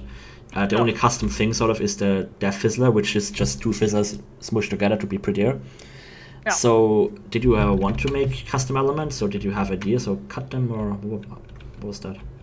Well, kind of considered it, but then decided like we just want to have a fun Portal 2 story, right? Like have our own story and have our own puzzles, and basically like we kind of want to start where Portal 2 left off in terms of difficulty, and like I think we didn't quite succeed that, but yeah. You didn't That's quite always- succeed. No, exactly. I think like later on there should be I think yeah, in the story mode we actually fixed this. Oh, nice. Just not here. No, because Cool. the problem that we had with levels is like we can't update levels because it will 'Cause of break everyone's saves. save games. I fixed that by just, oh, you have a save on this map, but it's on an old version. Too bad, you have to reload, which is something you can do in Yeah. Portal, right? Because you don't have like character stats and ammo or whatever. You just have a portal gun. So I can't just make a button because I have source code. Make a button and say reload map. There was like there was like a grace period we had before we did updating maps, and then we Yeah. did like a week or 2 weeks, and then we just updated maps. And if you We still gave to people a see- few too weeks. bad, just Yeah, because play because the map, and they're not very long. yeah, because also I knew that people would be confused what it says, so they would be afraid. Oh God, does this mean I lose progress? I don't want to press the button. Yeah. I still got some emails, about that. Hey, what do I do here? And I could just say, hey, just reload, because wording that stuff is, short and concisely is not easy. No, like I think we ended up like making a blog post like, hey, if this happens, like just type in a console reload because we didn't have source control access, so Yeah, because that is the weird thing, right? Is that source would just allow you to load the save, but it would just all be like corrupted and wrong. It would have found details in wrong places or whatever. And this is so strange to me that this was never really considered to like have an upgrade process. And I don't know how you would upgrade like a Half-Life 2 map with 3 people's ammo on it, but something like Portal 2 works pretty nicely. So it's just... Well, the weird thing is, like, yeah, save games in general are hard to do, Yeah. but yeah. But the curious thing is that the saves do store the BSP version of the compiled BSP. So it stores what iteration of the map it is, but it's just not really used to verify that at all. So luckily it was rather easy to implement that for me. But yeah, that is one of the really hard things, as a developer, when you have these limitations. Do you update the game and make it better, or do you just leave it in this like broken state that would have been better? Because we updated so much already just to fix bugs, but only really because we could. We didn't really have to. Right? Oh, there's no collision on that one prop, whatever. Yeah, who gives a shit really? But because we could. We try to be really thorough in like all our testing, and I think like I think most of the mapping itself was done like a couple months prior to release. How did you make this whole thing like in a year or what? What is going on with this mod? I don't know what happened. Okay, it's all a blur. Oh yeah, I know that feeling. But yeah, it was interesting. But yeah, so we spent a lot of time, and like both me and Lone Wolf are really detailed-oriented people, and we spend a lot of time and attention on the details that we think are important. You say that, yet you misaligned this texture and rotated it by 90 degrees. Exactly, but I got that complaint once. Some people are just so pedantic. It's also really funny because like you look at one Valve map and it's like, wait. Yeah, just look at the co-op maps. You will notice. Remember when we got a complaint about the pistons not like going up in sequential order? Like the piston platforms? What piston platforms? Like the piston platforms, the 128 ones, so they go up. In which map? Oh, that individual piston sections that they wouldn't do like bump and then bump, but it would go all at the same time. That is that. Some people like that it would like ease off the acceleration at the end. Yeah. So you kind of decelerate. Yeah, and like that's like one of those things where sometimes you have to make the quote-unquote wrong choice because it's just better for the player experience. Yep. And at the end of the day, in my opinion, player experience is always the most important thing. The amount of maps and puzzles and areas of the game that we've cut in development can probably feel like 3 more Portal stories. I know that feeling. But the game is better for it. Yep.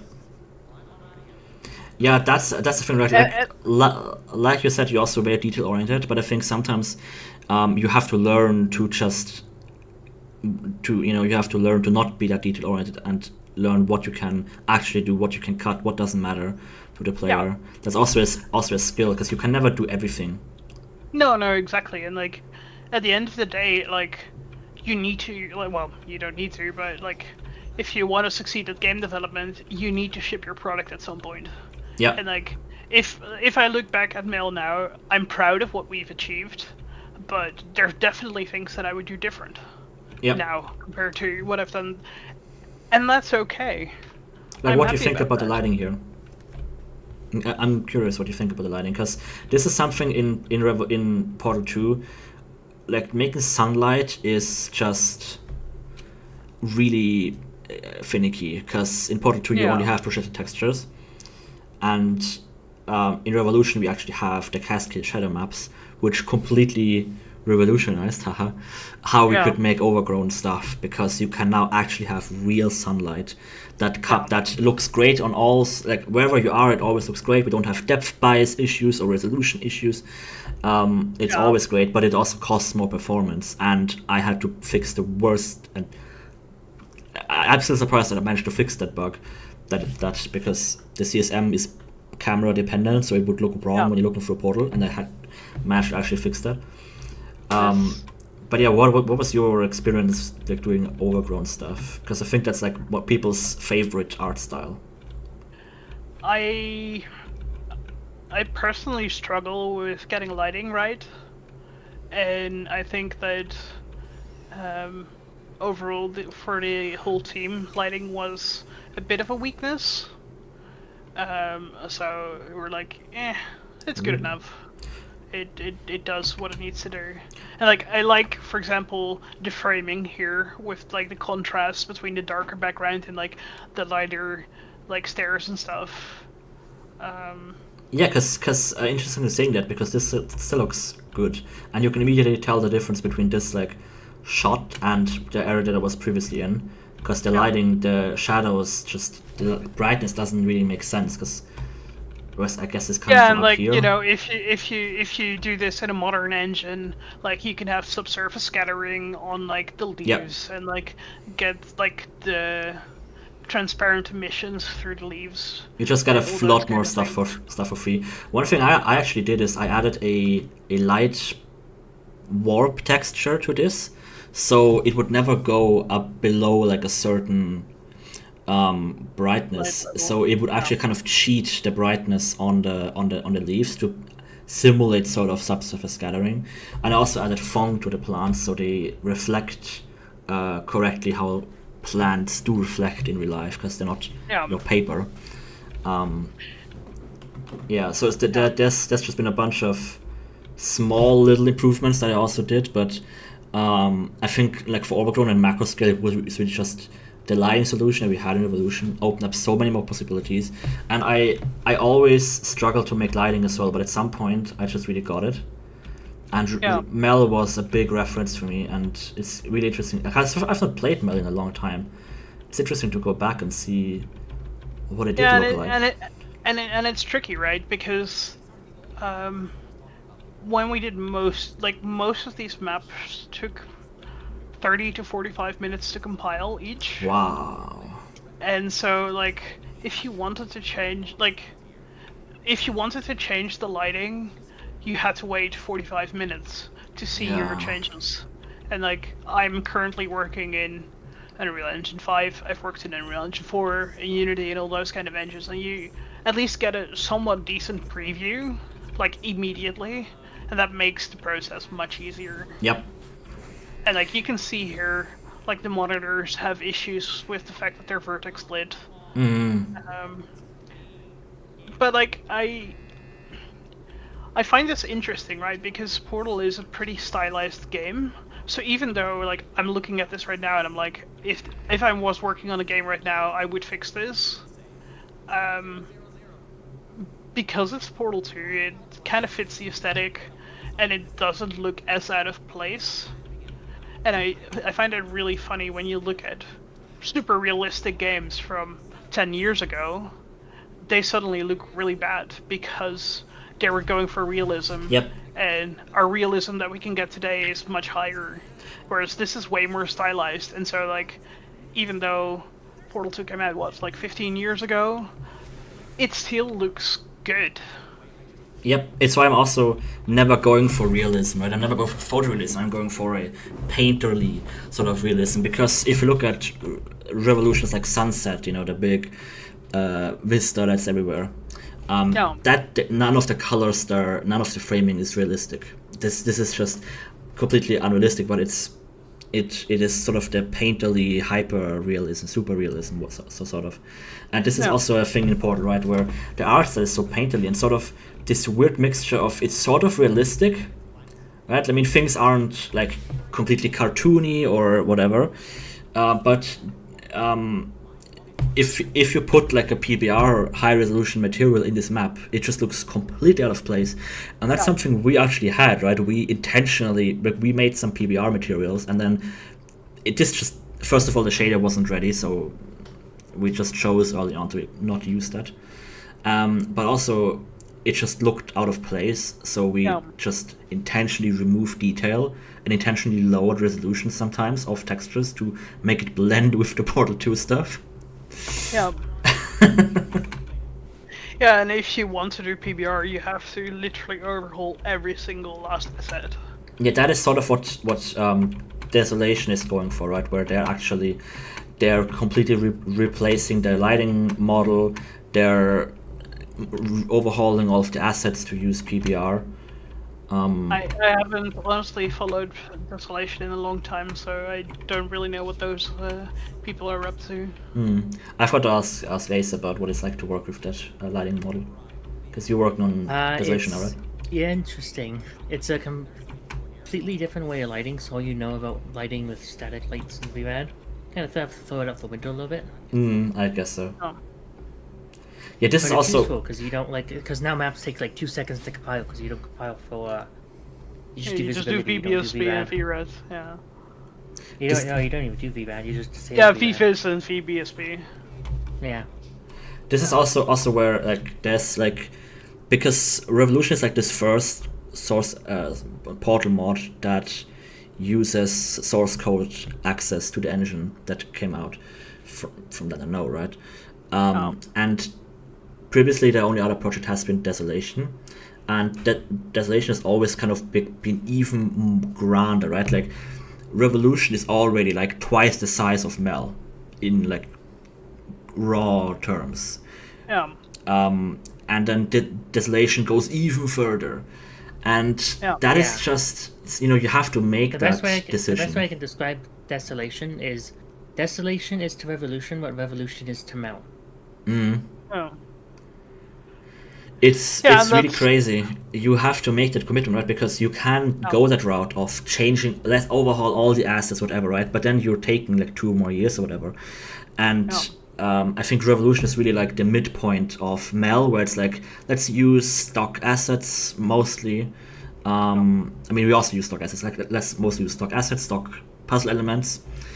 Make something that's very much in Portal, that feels very Portal. Revolution is then a bit more experimental. We've got some more like crazy scenes, like the Spire has an art style that's a bit. Oh, my Discord just disconnected. Yeah, you're back. What was the last thing you heard? That like the Revolution is like also a little bit just the Portal 2 assets, but a little bit more. Yeah, so what I was getting at is that Mel is like very vanilla Portal 2, sort of, with how its assets, its port elements, whatever. Revolution goes a bit further. We've got some custom elements, but they're also still very Portal-esque, right? I mean, the pneumatic diversity events and the Schrodinger's cubes are just cut elements that we be revived. The Paint Fizzler is not really a super unique idea, even though the visual language that's being used with the showers is more unique. And then Desolation goes even further with let's completely throw out the lighting mode or whatever, let's make it super big, let's have the set in the future, I think, and let's bring back the adhesion gel and make this like brace cybernetic whatever. It's like even further going into that direction. Yeah, I think for me personally, like, Mel was my first game development project. I didn't have experience with it, so like, you have to start somewhere. The easiest thing is to just use what you have. And, yeah, like, same for me. You know, we're now 9 years further, so like, you know, I can now program my own games in C++. That's not a problem for me, and like, I can write my shaders, and I can do all kinds of things that I couldn't even dream of when I was working on Mail, right? And you hear a lot of times when people are like, oh, how do I start with programming or video game development? It's like, start with something simple and like fail a couple of times. And I think that's really good advice. Like, start with something that you can manage and work from there. Yeah, Revolution really was the same. Right? I just started. I didn't barely know new programming. I was like learning JavaScript myself at the same time, but it was unrelated because you can't really program in Portal 2 except for VScript. But I didn't need it at the time. Still, we didn't really use it. What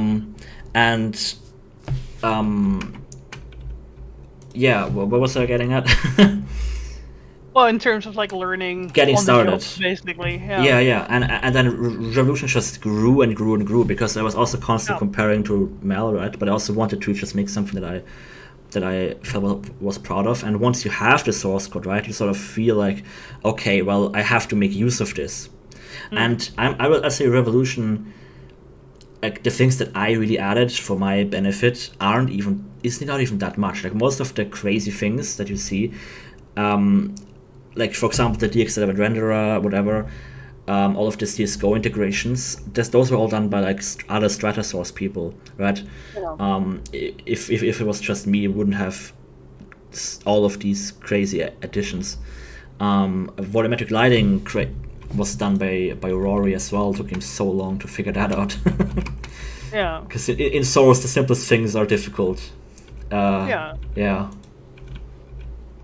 But I sort of wish. That's the thing. I just want to say that I sort of wish that I kept some things a bit simpler, like Mel, and didn't, because the more you try to do, the more you can fail at. And for example, the volumetrics had some bugs that we didn't catch until release, and then then you have to fix that sort of stuff. And it was crazy first development experience for me too here. How does this work? I'll go through some questions in chat. Yeah, blah blah blah. Do you think there's such a thing as too many puzzle maps? For example, 20 puzzles in each act? Absolutely. It's just engine limitations at that point. Well, I also think like the difficult thing about puzzle games in general is like once you play them, at some point you just get mentally exhausted, and so at some point, like you kind of have to give the player a break in any way that you can, and whatever that is can be different. Like Portal does it with like their comical bits of dialogue and stuff, but for example, Talos Principle does it by having you go through, like, basically walk between puzzles and like being able to say like, hey, I can't figure out this puzzle right now, I'm going to come back to this later. All those things. Yeah, so yes, if you're seeing the question more from a pacing perspective, that's also very true, of course. I mean, in Revolution we don't have 5 chambers without some sort of break. Even if the break is just like even during the puzzles, I'm at least trying to visually stimulate you. Mel does the same thing with its environments, right? But Yeah. for example, you exit the test chamber, and then the elevator is like isn't just the standard elevator. It's like this big, large area, and then you can see the tube above you through the glass and stuff like that. Where it's just tiny little things that you can just look at and get a reward for solving the next chambers. Also help to break up And I pacing. think in general, like I think having the elevators is great because they give you a really natural point to be like, okay, that's it for tonight. I'm gonna go continue Yes, the next level tomorrow. they Like also start points. it gives you a really nice start and exit point. That is something I'm thinking about, right? Where if you have like level streaming, how do you how do you say this is the end of this like level right now, or how do you as the player just say, okay, this is it now? Because just having a loading screen, say this is this section now and you're done, is just great for that. Because I find myself, I'm playing Cyberpunk again, and playing Wicked, the game that I'm working on now. Like, it's just open world and stuff, right? So you just never have a break point. You just have to sort of give yourself the next. I mean, I guess you also have to in linear games, right? Oh, just one more puzzle. But in open world games, right, you can just mess around, drive around with the car, and not do anything, and waste an hour just doing that. Yeah, I think that that particularly makes open worlds, in my opinion, not the best option when it comes to puzzle games. I think it's better for different genres of games. Yeah, I don't know like I don't know really many open world puzzle games. No. Also, how do you make the elevator movement sequence? Basically, you just spawn in an elevator and we use a funk track train, I think it's called. And basically, we just move you along a line, and that's basically how the elevators in Portal 2 work as well, but instead of going up and down, we go left and right. That's basically how that works. I asked a question earlier, but will Pro-Source Mail ever be verified for Steam Deck? No, probably not, because we don't have source engine access, so any fundamental changes that we need to make to the game, we simply cannot. But why would you need to change it? Because if you're using Portal 2 engine, because Portal 2's already Steam Deck. Yeah, but like there's some weird issue with controllers and mouse and stuff in Mail. I'm not entirely sure because we branched off of the main Portal 2 source code for at a certain point because there were multiple times when the developers of Portal 2 did an oopsie and accidentally broke stuff completely for us. And we decided, yeah, we don't want to have that happen in the future anymore, so we'll just get our own Portal 2 with Blackjack, and yeah, we ended up doing that, basically. yeah. And ever since, like, they now actually signed their executables, which means that we can no longer do the tricks that we did to get things like loading screens working. So we can't really update our game anymore, which is kind of unfortunate. Yeah, that's also sort of the it reminds me of the blessing, but also the curse of having source code, because now that you can make everything right, you have to maintain everything. So if there's a bug, then we can't just fix it, but it also means you have to fix it. And if the fix doesn't work, yeah, that was a real big like pain point for us, just working on an unstable engine. Yeah. Yeah, and like at some point we went Isn't it our solvable? own way. Yeah, it is. But with only one cube? Yep. Oh, I have to redirect the laser then. Okay.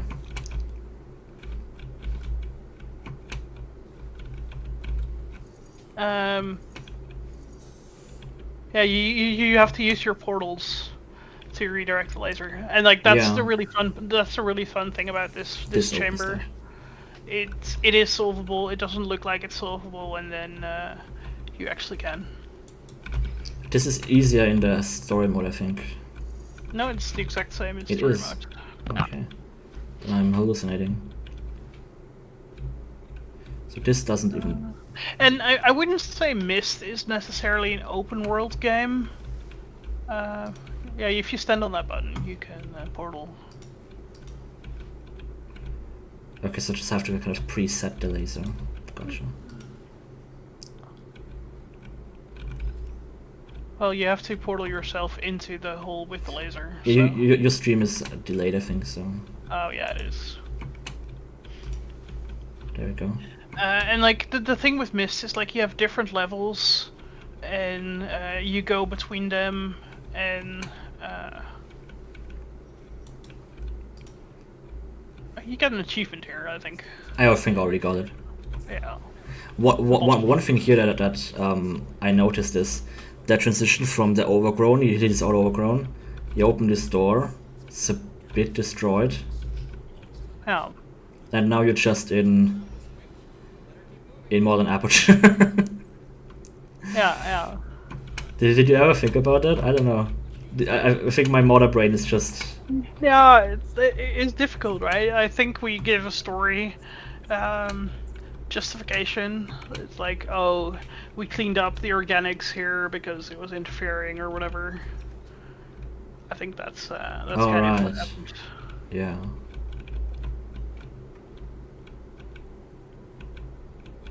But it's also something I never noticed. But, you know, once you start making your own games, you think about these things so much more. Yeah.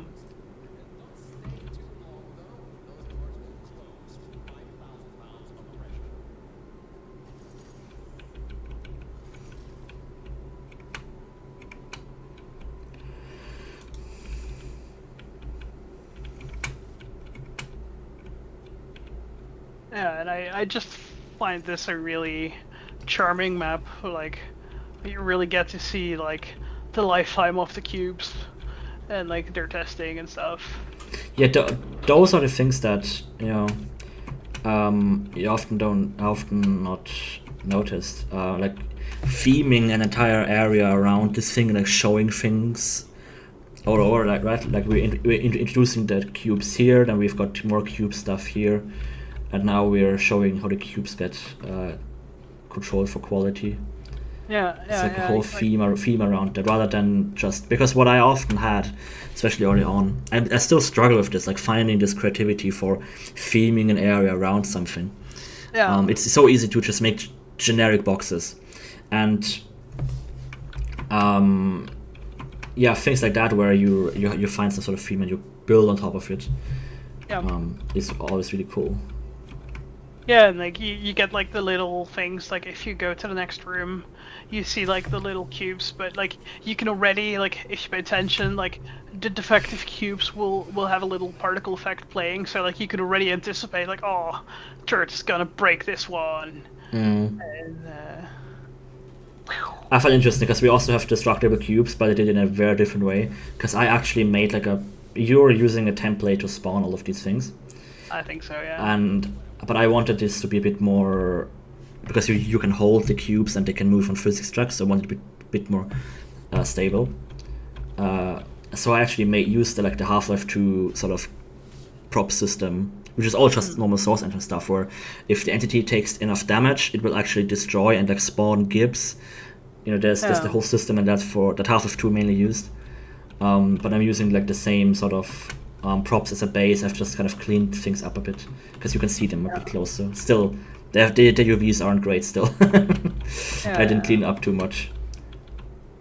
But yeah, this also inspired that like cubes can be destructible in Revolution. I think it's only used in one map.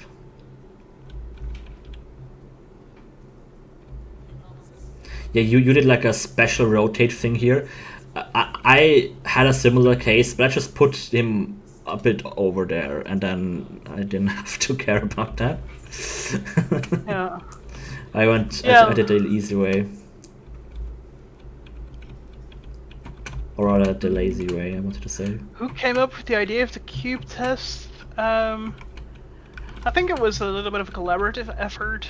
like just going through like, hey, we need to kind of like wrap up the story. We need to like get a little bit of build up towards Aegis, right? So we want to have a little behind the scenes, but we want to have some activity. We want to have some time to get some story stuff in. Like what would fit there. I think Steven, maybe Chris, came up with the cube idea, and then yeah, we got that building, and then like the next room I came up with, and like all of these levels are just collaborative efforts, really. And I think that like that just always really works out really well, having like different people with different ideas come together and like, hey, I'm thinking this, and then someone else like, that sounds great, but what if we slightly adjust it to like that, and then that just gives some really cool ideas. Yeah, that's always so helpful, so amazing. And then like here on the left side, we have a little poster from the polygon from Thomas's map mod pack that hasn't released yet. I don't know if it ever will, but yeah, it looks really good. It was that repercussions or yeah. Yeah. Yeah. Yeah, people are still like, you know, waiting for that to come out because it's just a great VFX sort of showcase. It looks really great. Mm. And yeah. But I'm curious. I don't, you don't have to spill all the beans. But did that ever have like much in terms of puzzles? Because there's so many videos about that, and people have this thing about it in the head. But I don't think there's actually any gameplay to that. Is there? Well, it's more of a narrative than like puzzle game, I guess. Mm. I'm curious, how did you like approach Easter eggs? Because players are always so hungry for them, and I felt as a dev I just didn't really. It was never a thing that I really thought about much, and well, I added in some, but. Yeah, and that's the thing, right? It's really great to have Easter eggs, but like having them in every level makes them less rewarding. Also true. And basically, like you want to have like a mixture of like reward for finding them, but also like this Easter egg is relatively easy to find. Yeah. Whereas Rainbow Core is a lot harder to find. And I think like having a mixture of those kind of things is really great, because like people will go onto YouTube and be like, Portal Stars Mel Easter eggs, right? And like, wow, I missed the Rainbow Core. That's crazy. And then like they go back and like, oh, cool, this is really cool. And at the same time, people be like, oh yeah, I found the Repercussions Portal Gun poster. That's really cool. Mm. And like basically trying to find a little bit of a balance between stuff that's relatively easy to find and relatively obscure, and trying to like yeah. There's some Easter egg rooms, and there's like some like little Easter eggs in posters. For me, it was also a like major factor, just how much time do you invest making an Easter egg. Yeah. When you've got all of this other stuff that needs to be done, and I also just find it hard like what to make Easter eggs for, right? Because like the Easter eggs that we have, the ones I added, are just very personal things, things that not many people will understand, and then people that just don't get those Easter eggs or whatever, like, should I just add something that's like popular or like well known just because, or it's a balance. I think too, because something like a remix of Still Alive is more of a secret than really an Easter egg, right? It doesn't. I mean, it is. I guess it depends on the definition, but like an Easter egg, I would define as like a pop culture reference to some other thing or something, right?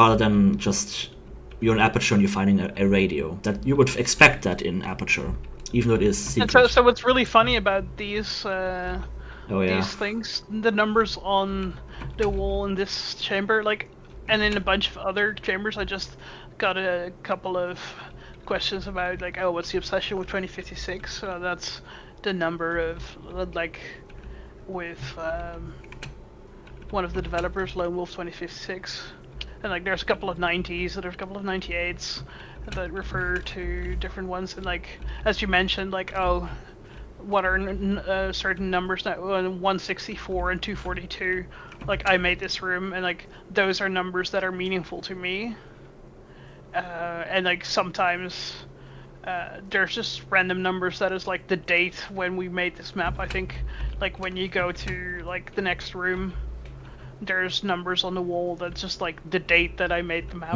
Like I did the same thing.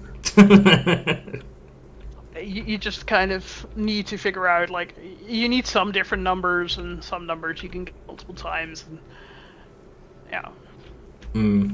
I think we also have why some was there no 2056. portal puzzles in Portal 3 Mel that used a portal gun that can only shoot one portal gun? Reason for that was that we just didn't want to do that. A lot of mods before Mel did that, and it's like, well, Red Portal 1 mods. we're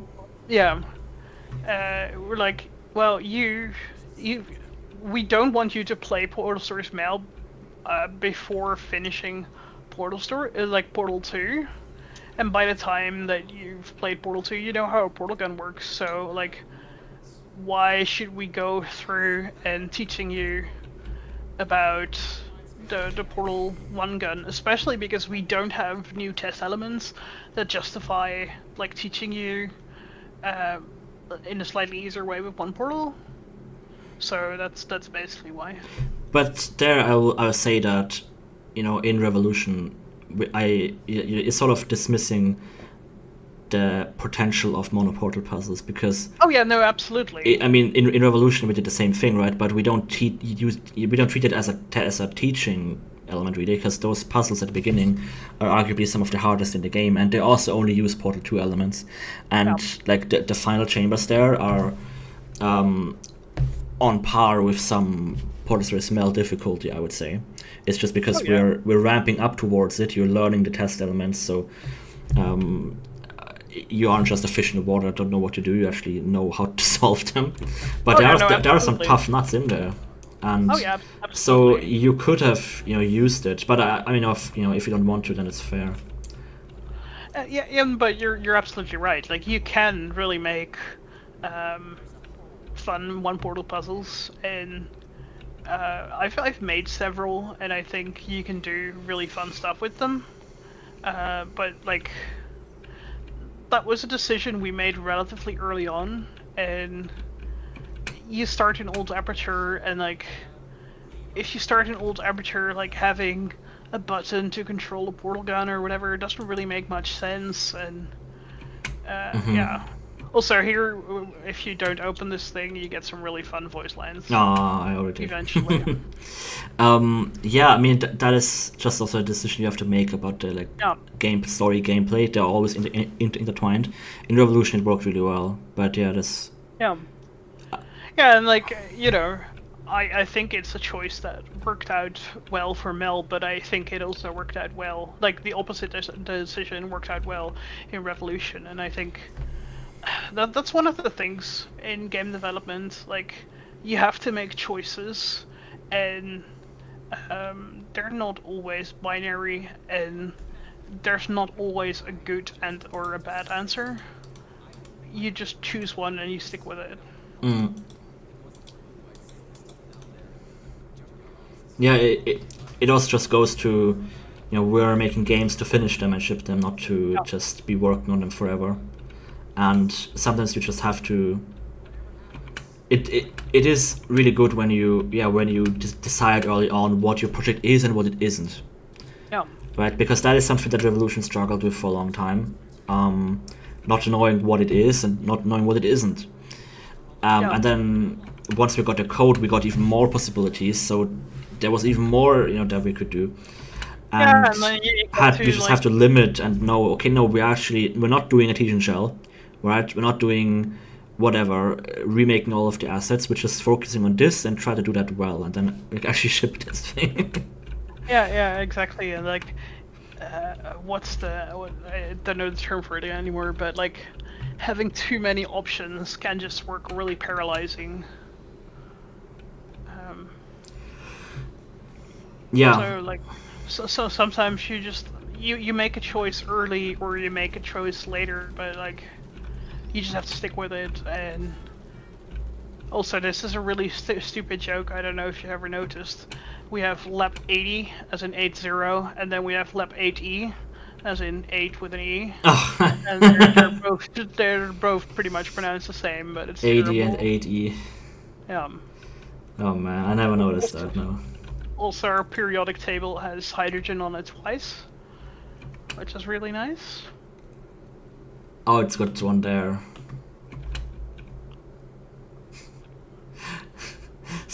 No, I don't think anybody would notice that. One person complained about it. Oh yeah. So notice and appreciate or something. I find it funny. No, but complain about it. Yes, yeah. You can expect people to do that. Yeah, this is the 2056 thing. The stalling is Virgil not say anything. I don't think so. I thought you would. Okay. Yeah, this is one big map, right? Yep.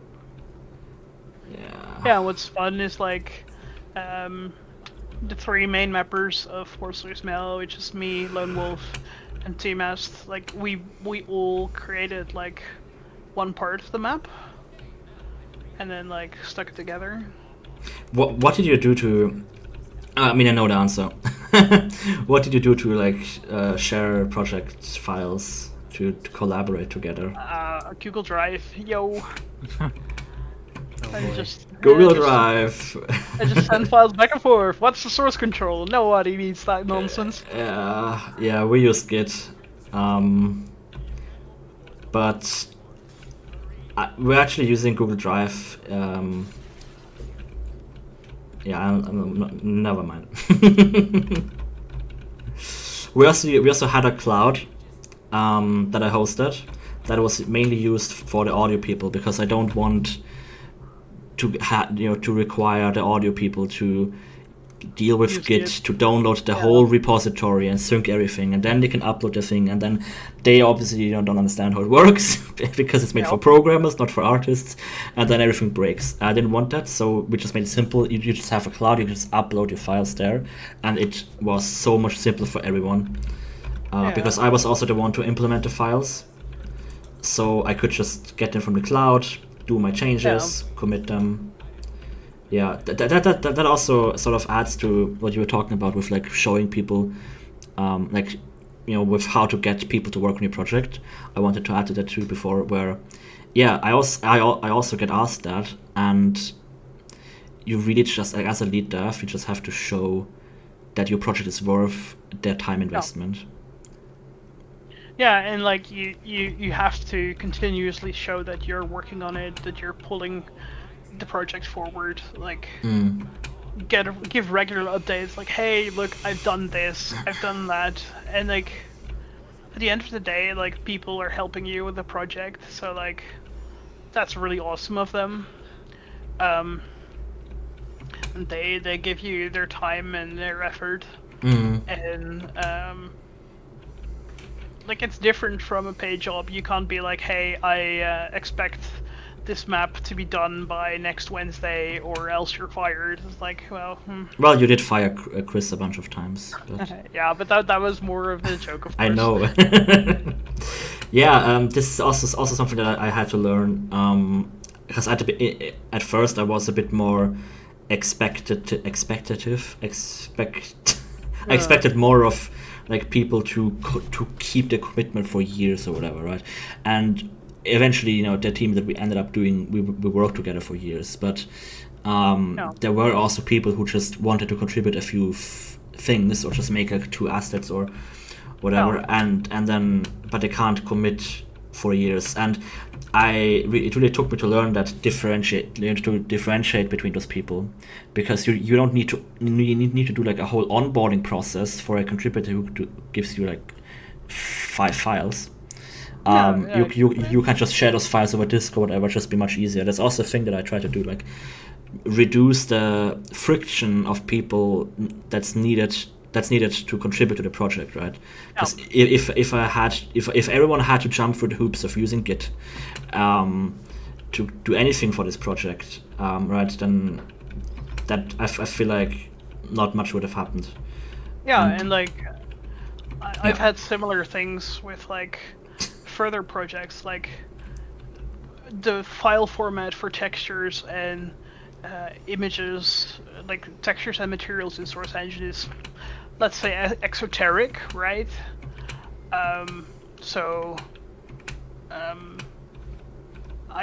I just said to my artist, hey, I want the textures to be, I don't know, 256 by 256 pixels, and just give it to me as a JPEG or a PNG, and like I'll handle it from there.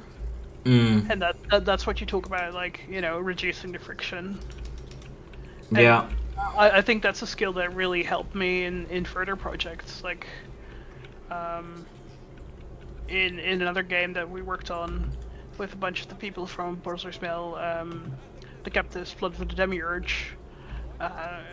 We had to write a really fun shader for a character, and basically I just sat down with the artist and like, okay, now this is gonna sound really dumb, but I need you to paint this piece of the texture red, as in I want the color to be red 100%, green 0%, blue 0%, right? And then I want this piece to be 100% green, and this piece, you know, and just really go over like, this is exactly what I need, and don't worry about how incredibly ugly this texture is going to be, because I know this is going to be the ugliest thing that you've ever seen in your life, and you will hate me for having me like make you do this.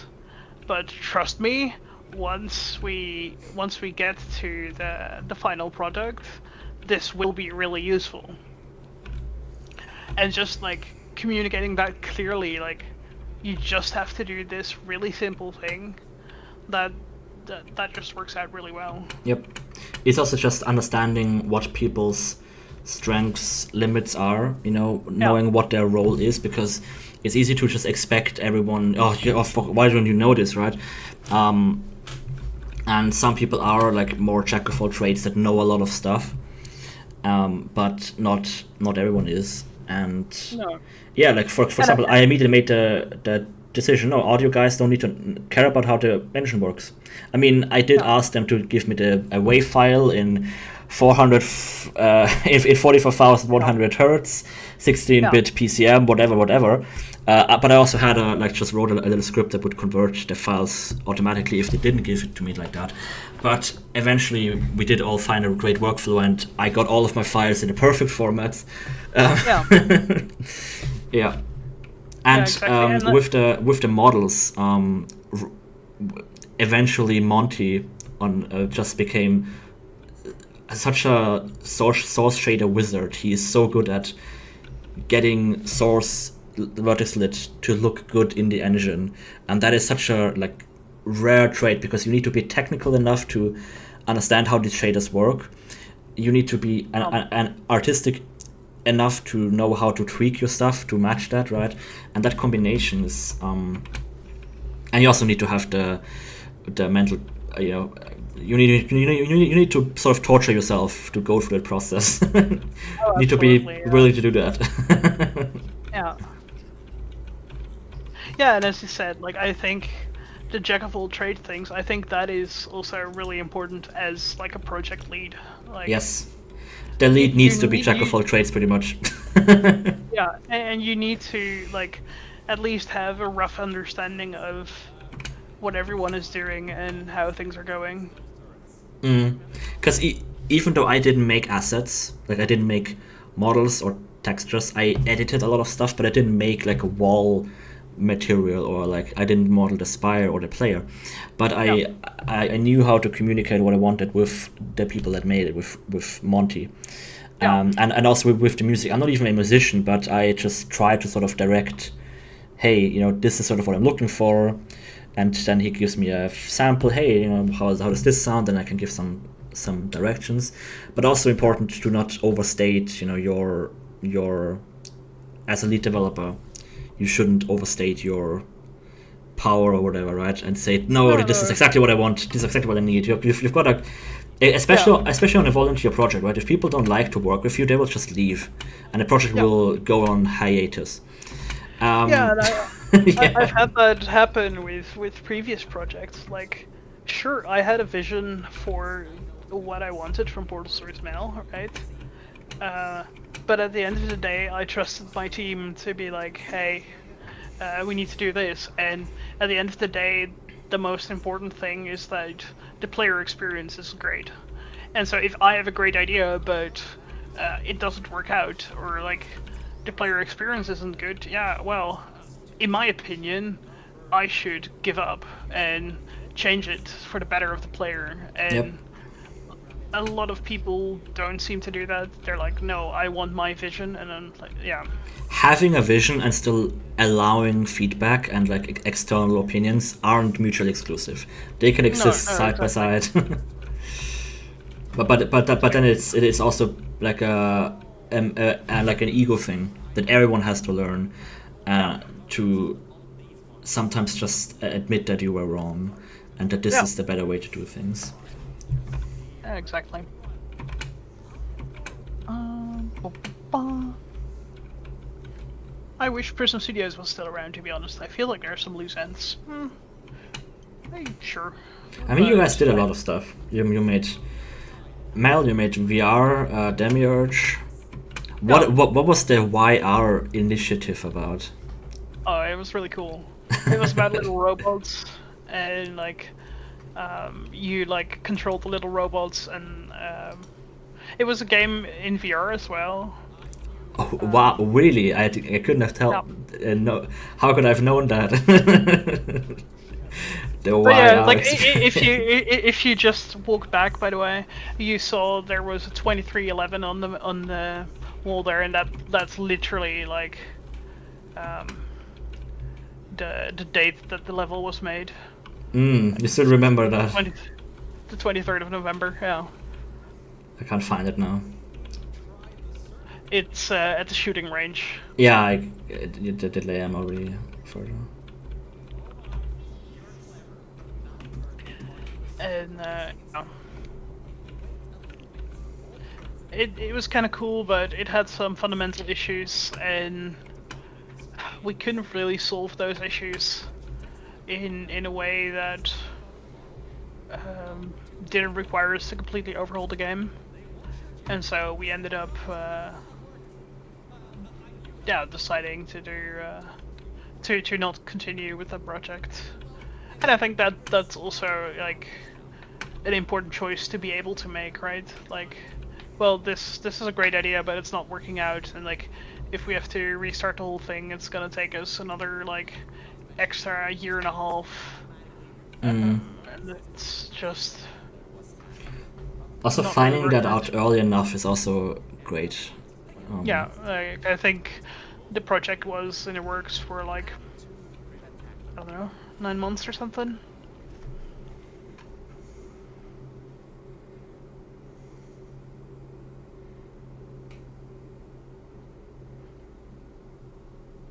And it's also really funny. We have like all the different levels, but once you go to the at the end you go to the credits, right? And the really funny thing about the credits is like even if you play story mode, you end up going to the same credits level because that one is called SPA 5. So being able to go to that level updates the background to be like the finale background. Oh yeah, the main menu. Yeah. So like that's the only background update that happens when you play in story mode. Yeah, I will say, those things are so annoying as a dev, but as a player, I doubt anyone will notice. But I was Well, so happy. I think it's really cool as a player to like go back to the main menu and like see your reward. Yes, that, but I basically. mean the loading screens between the maps doesn't really matter Yeah. that much. But yeah, I also say that I was so happy to just be able to throw away that menu and just code Yeah. my own in Panorama. It's a complete game changer for UI. Yeah. Because the VisuAI stuff in Portal 2 is just basically completely uneditable. There is some config files, but they're Yeah. not even HTML is more powerful than those. Oh yeah, and like It basically literally. just says what elements exist in a panel, but all of the behavior is completely hard coded. Yeah, basically the way that the menu works in our game is like we literally just modify the extras menu. Yep, it's what every mod does. It's what I did before we had code. Yeah.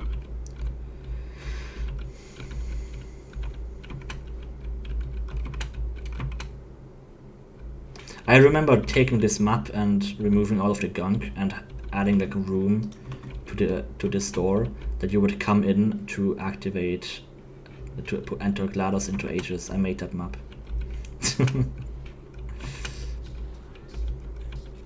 Yeah, and like the thing here you say in chat, like look up, like that's like one of those things that players just suck at. Yep, but I was also just I was distracted talking, Yeah. and I didn't. I remembered the solution to this differently, so I didn't. I was preoccupied with another solution that turned out to be wrong. Yeah, I think it might be there in story mode. I'm not sure. The really funny thing is also in story mode you have a minute extra. Mm. And like basically what we did, like I am not a very good video game player in general, and I am worse with a controller. So basically the benchmark was how fast can I solve this with the controller at 1 minute, and that's like the timer that Yep. we Yep. that we take. It's like one of my skills is being bad at video games. That was also my like I also used a controller to check if certain mid fling shots when you fling through the air and have to shoot another portal, if I could pull it Yeah. off with a controller, then it's fine. But if I couldn't, then it's too hard. Because I never use I use the Steam controller at a time for like these types of games where you have a trackpad so you can actually aim sort of reasonably.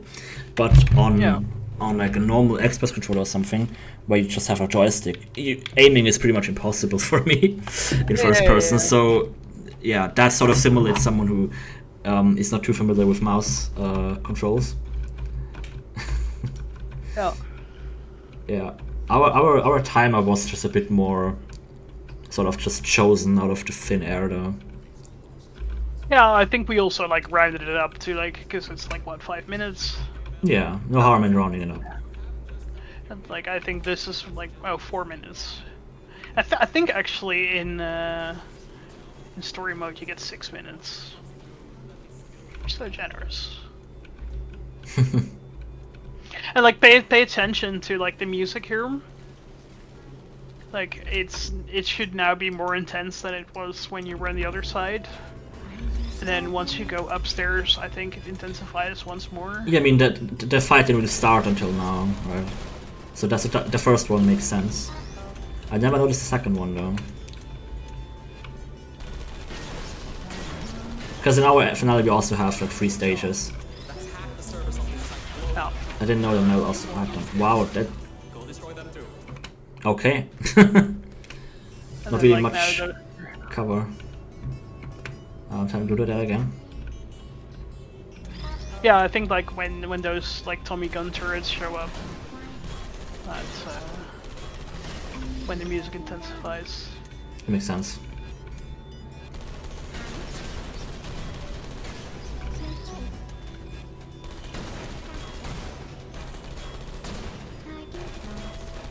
So you just put like NPC bullseye on the servers, right? Yep. And I think like these actually take damage.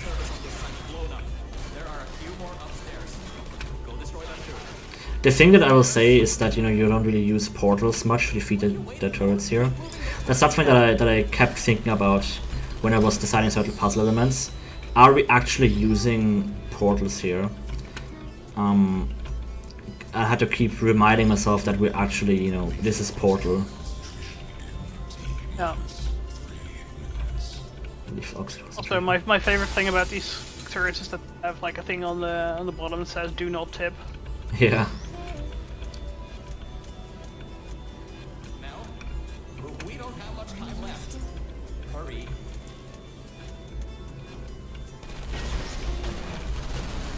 I remember this like really struggling to just to position turrets in this when I first played this. Yeah. It is kind of cramped, but everything falls over. So that just stresses you out even more. Yeah, I think like. I think as a player that's annoying, but as a dev, you sometimes intend that just to, you know, make it a bit more like intense. Yeah, like I think like it's nice to have like a bit of friction. But yeah, I think we could have done things better in the finale. What would you have changed? Like give a little bit more space. Oh, just spaced out things. Probably remove a couple of servers. Like.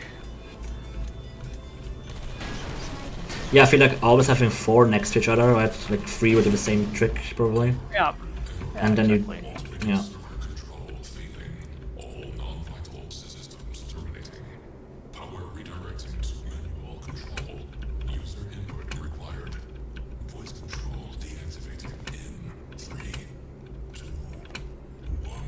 This is it. If you can get inside the mainframe and shut it down, we'll be home free.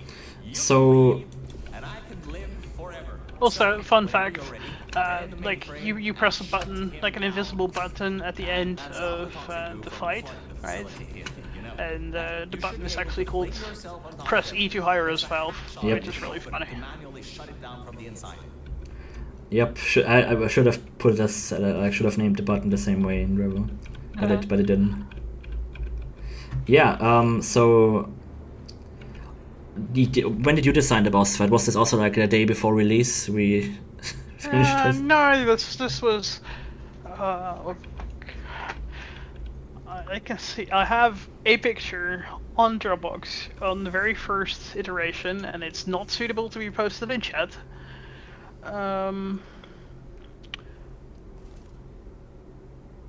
It looks like April, early April, 2015. So 2 months prior to release. Okay, so still close, but not that, you know, crazy. Yeah. Yeah, and I'm guessing you.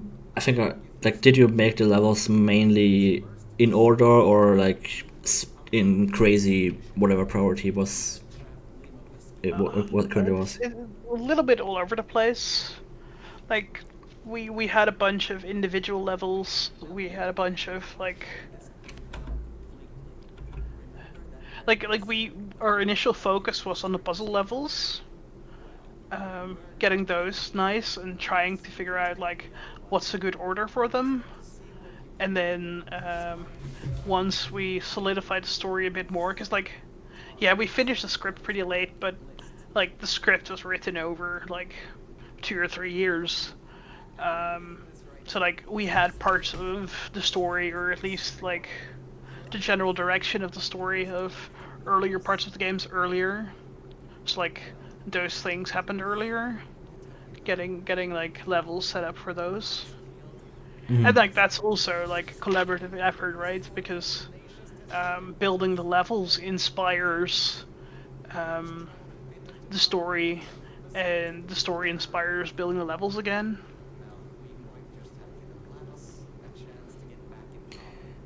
Yeah, for us, making the finale was really like, it was something so scary for me to look forward to, right? Because the finale is important, also really hard to make. Yeah. And I think I'm super happy with how our boss fight went. Yeah, it was really great. I remember when we were playtesting some early build, and you know, you went to the end and nothing was there, and then I just explained to you what my plans were, and now you know, the game is out and all. Yeah, I think it worked out really well. It's a really cool boss fight, really unique. I think it's still very, pretty standard for Portal mods, where it's just throwing turrets at you. But the whole thing of we have this chamber in the middle that's made longer and longer, and all of that, makes it more unique. Because I wanted to set it sort of apart from other mods, but in the end we did just use turrets, which makes sense for a fight. Also, the cheap captions here. That's how they're called. The cheap subtitles or what? Oh boy, it took me so long to figure that out. How did you localize these? There's different files for that. You can localize them. Really? Because I never figured that out. Yeah. So I just did localize them. So the game is also, localized, but at the end it's just in English. Also, this is not Harry, by the way. I see that in chat. It's Harry 101. Okay, no, it's not. It's oh, we lost someone on Discord. Oh yeah. No, it's oh, come on! Why don't I know his name? That's embarrassing. It's been too long, guys. Dragonor, yeah. So, just enjoy the rest of your life. Look, the elevator is here. See you later, Mel. Although technically there's one cut where Harry speaks one letter and that's spliced into the voice line, so extremely technically speaking, Harry has voiced all the characters in Portal Source Mail. Wait, really funny. what did he voiced Virgil for a bit or what?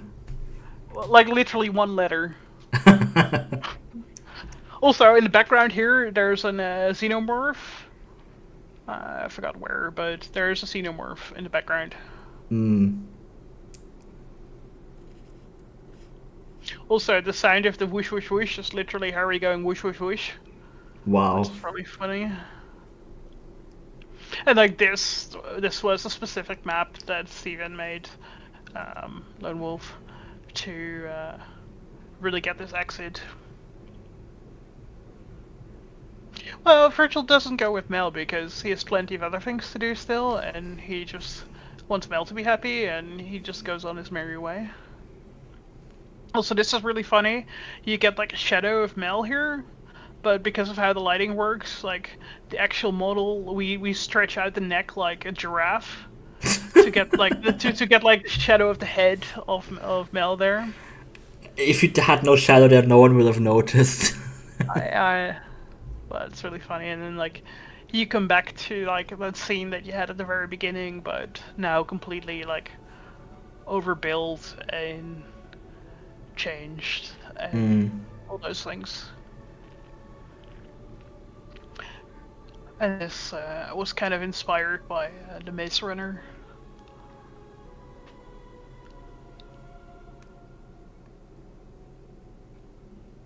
And then you get to the credits, which always is really funny. And so, like, basically, like, you have this cutscene, and after this cutscene, you get the level transition, and that is just so we can update the main menu, basically. Right, because you have to load the last map, and then after the load... Yeah, and this load is just the credits. And so the story about the credits, like everyone is like, oh my god, you're really, really scary here. And it's like, yeah, that was the point. Like, we Say what, really? I thought you tried to draw yourself like really, friendly, pretty, whatever. And exactly, like did it by accident. Yeah, exactly. But yeah, that was really to kind of our goal. Our prompt was like, hey, we should look at how we would look at the end of the project, and this was like when we were really late. Yeah, Stig. I think this was like weeks before release, and so like I took a picture in the bathroom. It was like me looking as deranged as possible, and yeah, that's how that image came to be. So I've got to ask, because I've been asking myself this after I made the mod. Why did you make a mod? why did you make a mod? Why would anyone make a mod? Why would anyone take 4 or 8 years of their life to make, to do this? Because what I wanted more Portal, and I was like, well, Valve isn't making a Portal 3 anytime soon, probably, so I'll just have to do it myself. You really that's approached it. a bit more from that direction. Yeah. And I was like, 'Cause, well, but the maybe- problem is, once you make the game, you can't enjoy it yourself because you no, made but it. like I had a really devious plan, and I'm just gonna say it. You fell for it, and it worked out in my favor. Ah, I was like, if I make a really cool mod, then other people might be like, huh, people can make really cool mods, so I'm gonna make a really cool mod. right. You fell So for it. so now I have to wait because it's 4 years, then 8 years. So now I have to Exactly, wait so- 16 years so I can enjoy the next. I mean, I also enjoyed your Portal game, so there's that, right? Yeah, exactly. So, So yeah. that's the cycle. Yeah.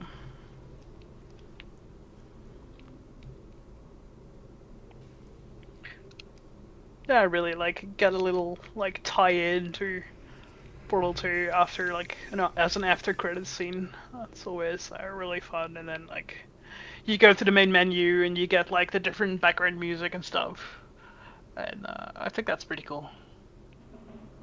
Oh yeah, time and time again. Yep.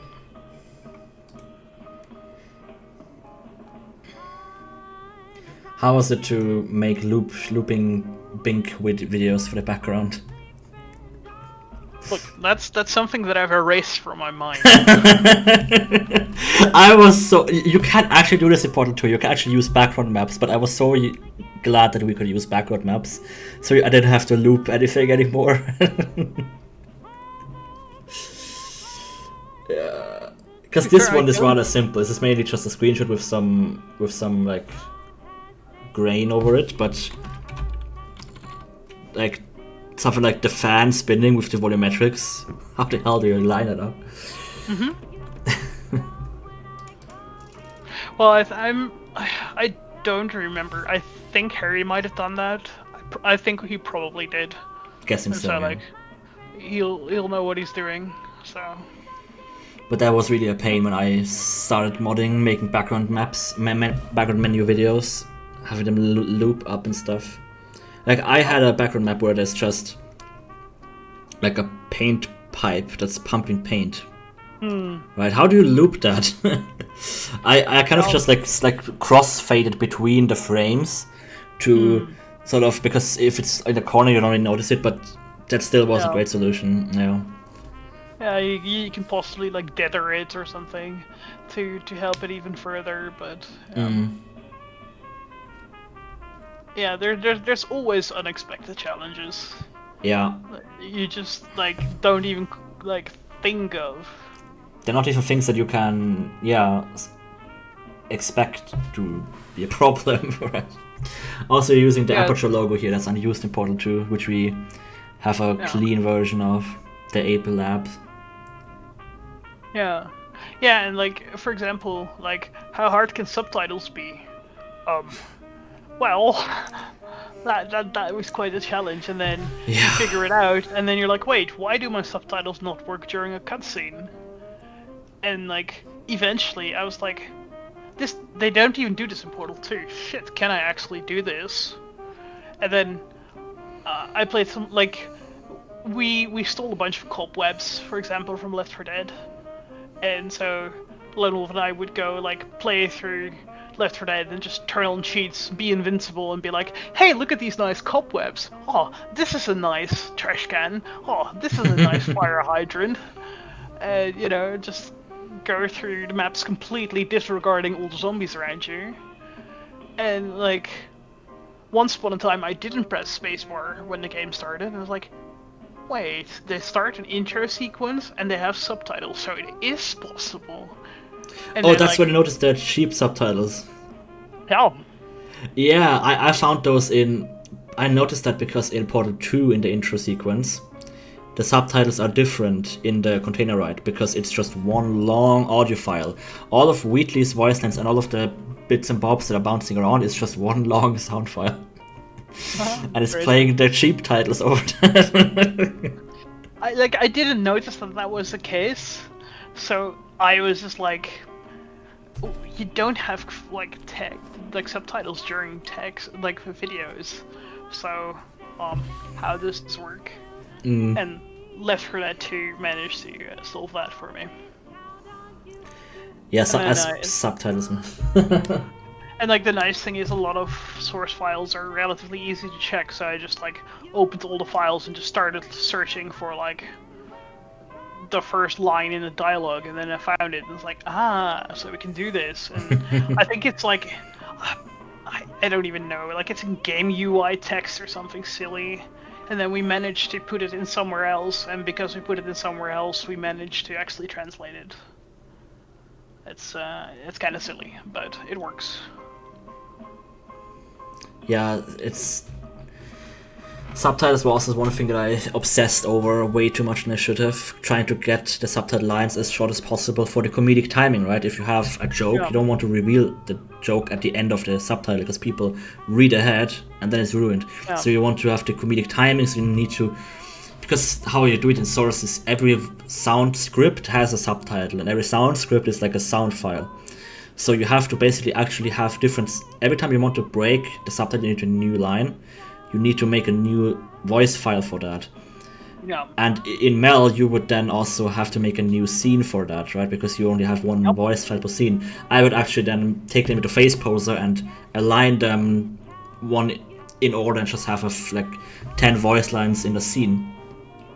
And yeah, that's like that also that is also the question, like how hyper obsessed are you about these little things? Because I could have also just put everything into one block of text, and could have then also changed like the styling to maybe not have the text so big on screen or whatever.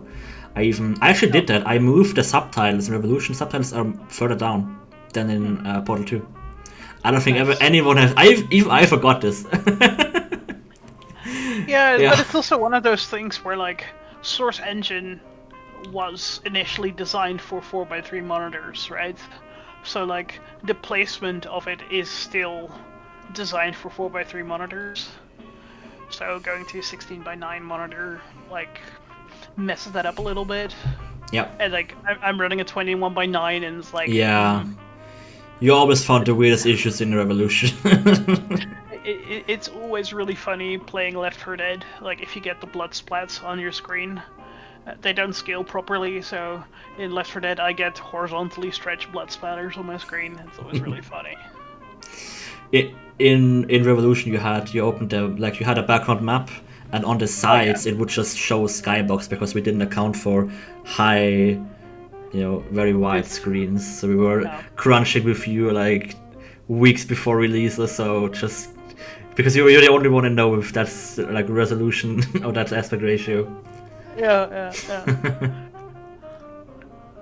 Like, oh, look, I can see your dirty little secrets. Yeah, I mean, I'm so glad that you found this, because this would have shipped for sure. But we also had with issues where for some reason, for some people, they had triple monitor mode enabled, which is a thing that exists apparently in CS:GO, and that, or people would enable triple monitor mode. Triple monitor is completely broken. It would just still have displayed the game on one monitor, but it would like make the UI only 1/3 of the width, so you would have a vertical main menu in the middle of the screen.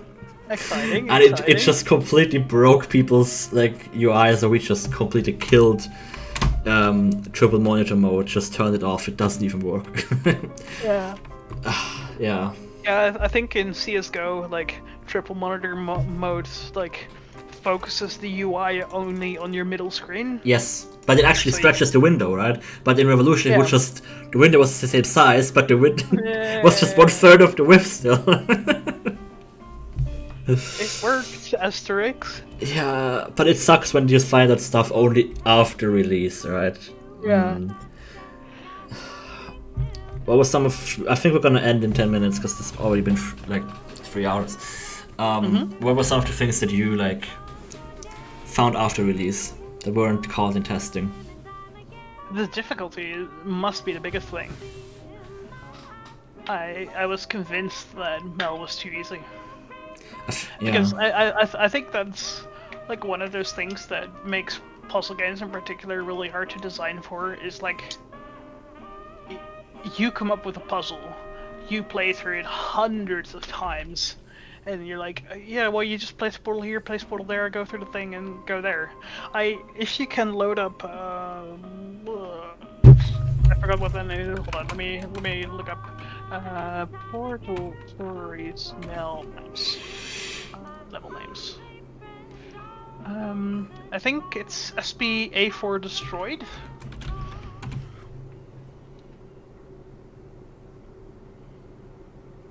And yeah, that you all look like Doc Redman, truly aperture scientists. That was kind of the vibe we were going for.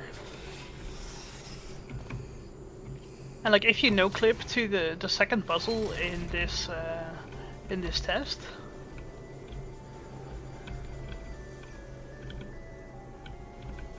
so. Oh, this puzzle. I love this puzzle. One of my favorites. This little room. Mm. This room. I workmate this, and I remember first playing this map and absolutely being stumped by it for like an hour and a half, like ridiculously long. It's just like I just can't figure it out, and like I probably spent about half Portal Stories Mail's development time on getting this freaking cube dropper to work. Wait, Yeah. it does close? It closes? Does it close? Does that cube dropper close? Yeah. It does, yeah. It's such a nightmare. Because like you could shove the cube back in, and it was a nightmare. Yeah, but I feel like what also sort of makes this puzzle difficult is the art direction and the placement of certain things. Because if I remember this decision correctly, right, you're meant to place the cube here and then respawn it. Yeah. And because this is such an awkward angle, and because the floor is destroyed, it's very counterintuitive, right? Yeah. If yeah. with more hinting, this could have been made easier. And this is also where these are the nice things where you can sort of have a knob on the difficulty, where you can sort of give a bit more hints, maybe have some checkerboard floor or something, move things sort of a bit more aligned and make sense. And that way you can see if the players are struggling, you can make it easier. But as a here and Mel, you kind of also regret not having playtested as much with other people.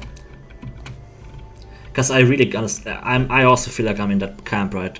I also feel like we should have played this much more, but I did playtest probably much more than you did from the sound of it. Yeah, I think like if you look at the credits, like we have like 20 people or something that playtested, and it's not very many. And we don't have that much more in the credits either, but a lot of I feel like I've kind of forgotten about family and stuff like that. Yeah, and also I think, those just don't need to go in there. They didn't want to, whatever. Yeah, and the really tricky thing is also like,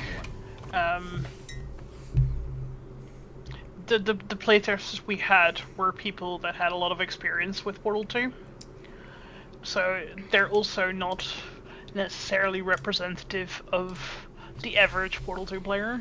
Yeah, I think that is the main issue or difference, right? Because I tested with all kinds of ranges, right? We had some QA people that were really experienced. They also made maps, right? And they could just find bugs. But those aren't really playtesters that give you a first impression of an actual player.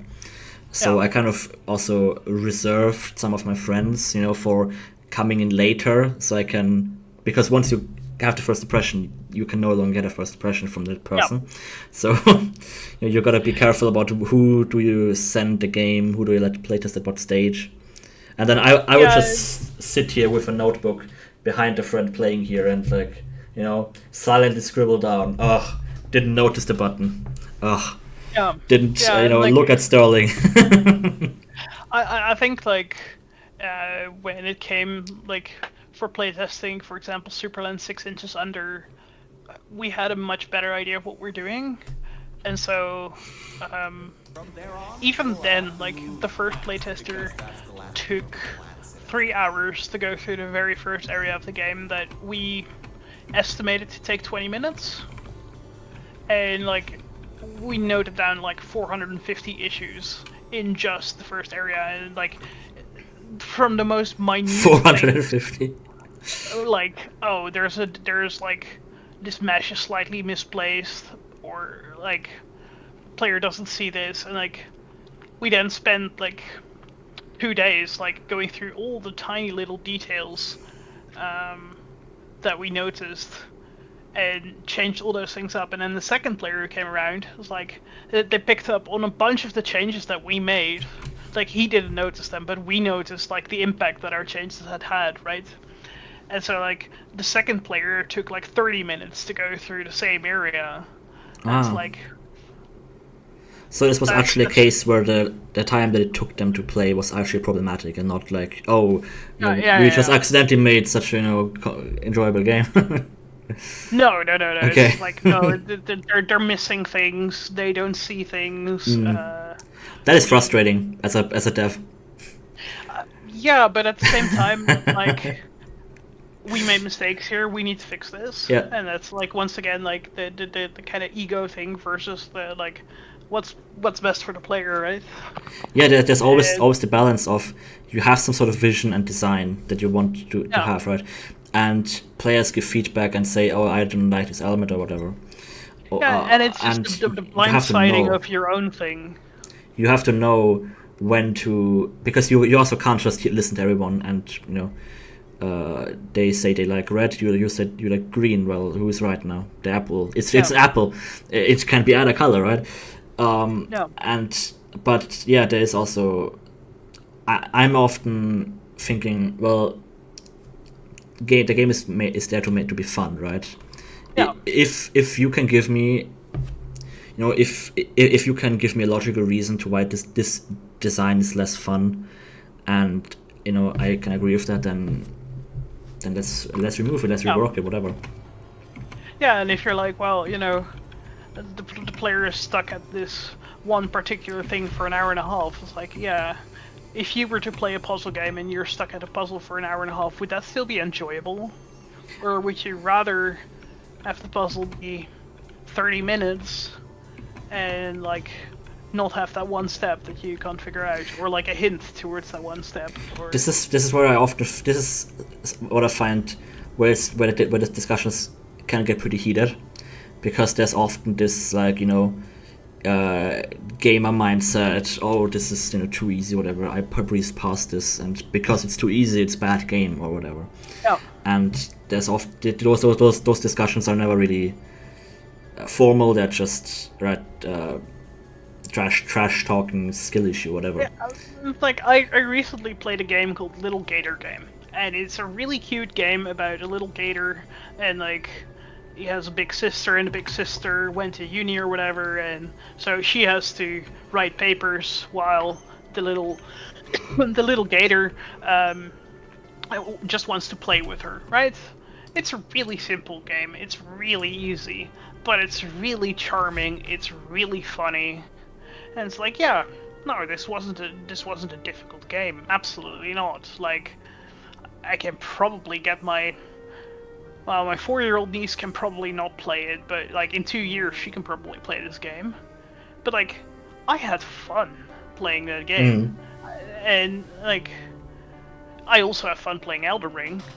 But like, it depends a little bit on the mood you're in, and like, not all games have to be really hard or really easy. Like, I think there's always space for like an entire spectrum of things. You guys use a lot of Dutch angles, I just noticed. Yeah. and like we had this thing we noticed. It's called square room syndrome, where like especially level designers who don't have much experience keep creating very square rooms. Yep. So like we really try to go out of our way to like add little angles and like little protrusions and height differences and all those kind of things to try and make it a little bit more palatable. Yeah, Make that stuff look goes a such a little long way. different. Yeah. Alright then, I think we've been here for 3 hours. Do you have anything else that we could say? No, it was great fun, and as I have said before, I've also really enjoyed your mod, and I'm glad that you've enjoyed mine mod, and you fell for my trap. Shit. I am secretly Cave Johnson. I saw that in chat. Oh no. So, yeah. I fell for the trap. I made a mod by accident. Yeah. So, I'm now in the Cool Kids Club of people who finished the Portal mod. Sweet. Still sitting in the same chair, so does feel much different. I always say this, right, because that was the thing that when I released Revolution was really it just spent so much time on this, really proud of it and all, but it just don't feel any different. But the ball just keeps turning. Yeah. I'm still just kind of coping with that. The aftermath of all of this stuff. But I think you can be really proud of like what you've created, and you know.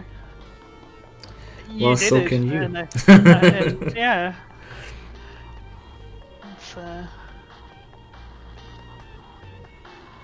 It's been fun.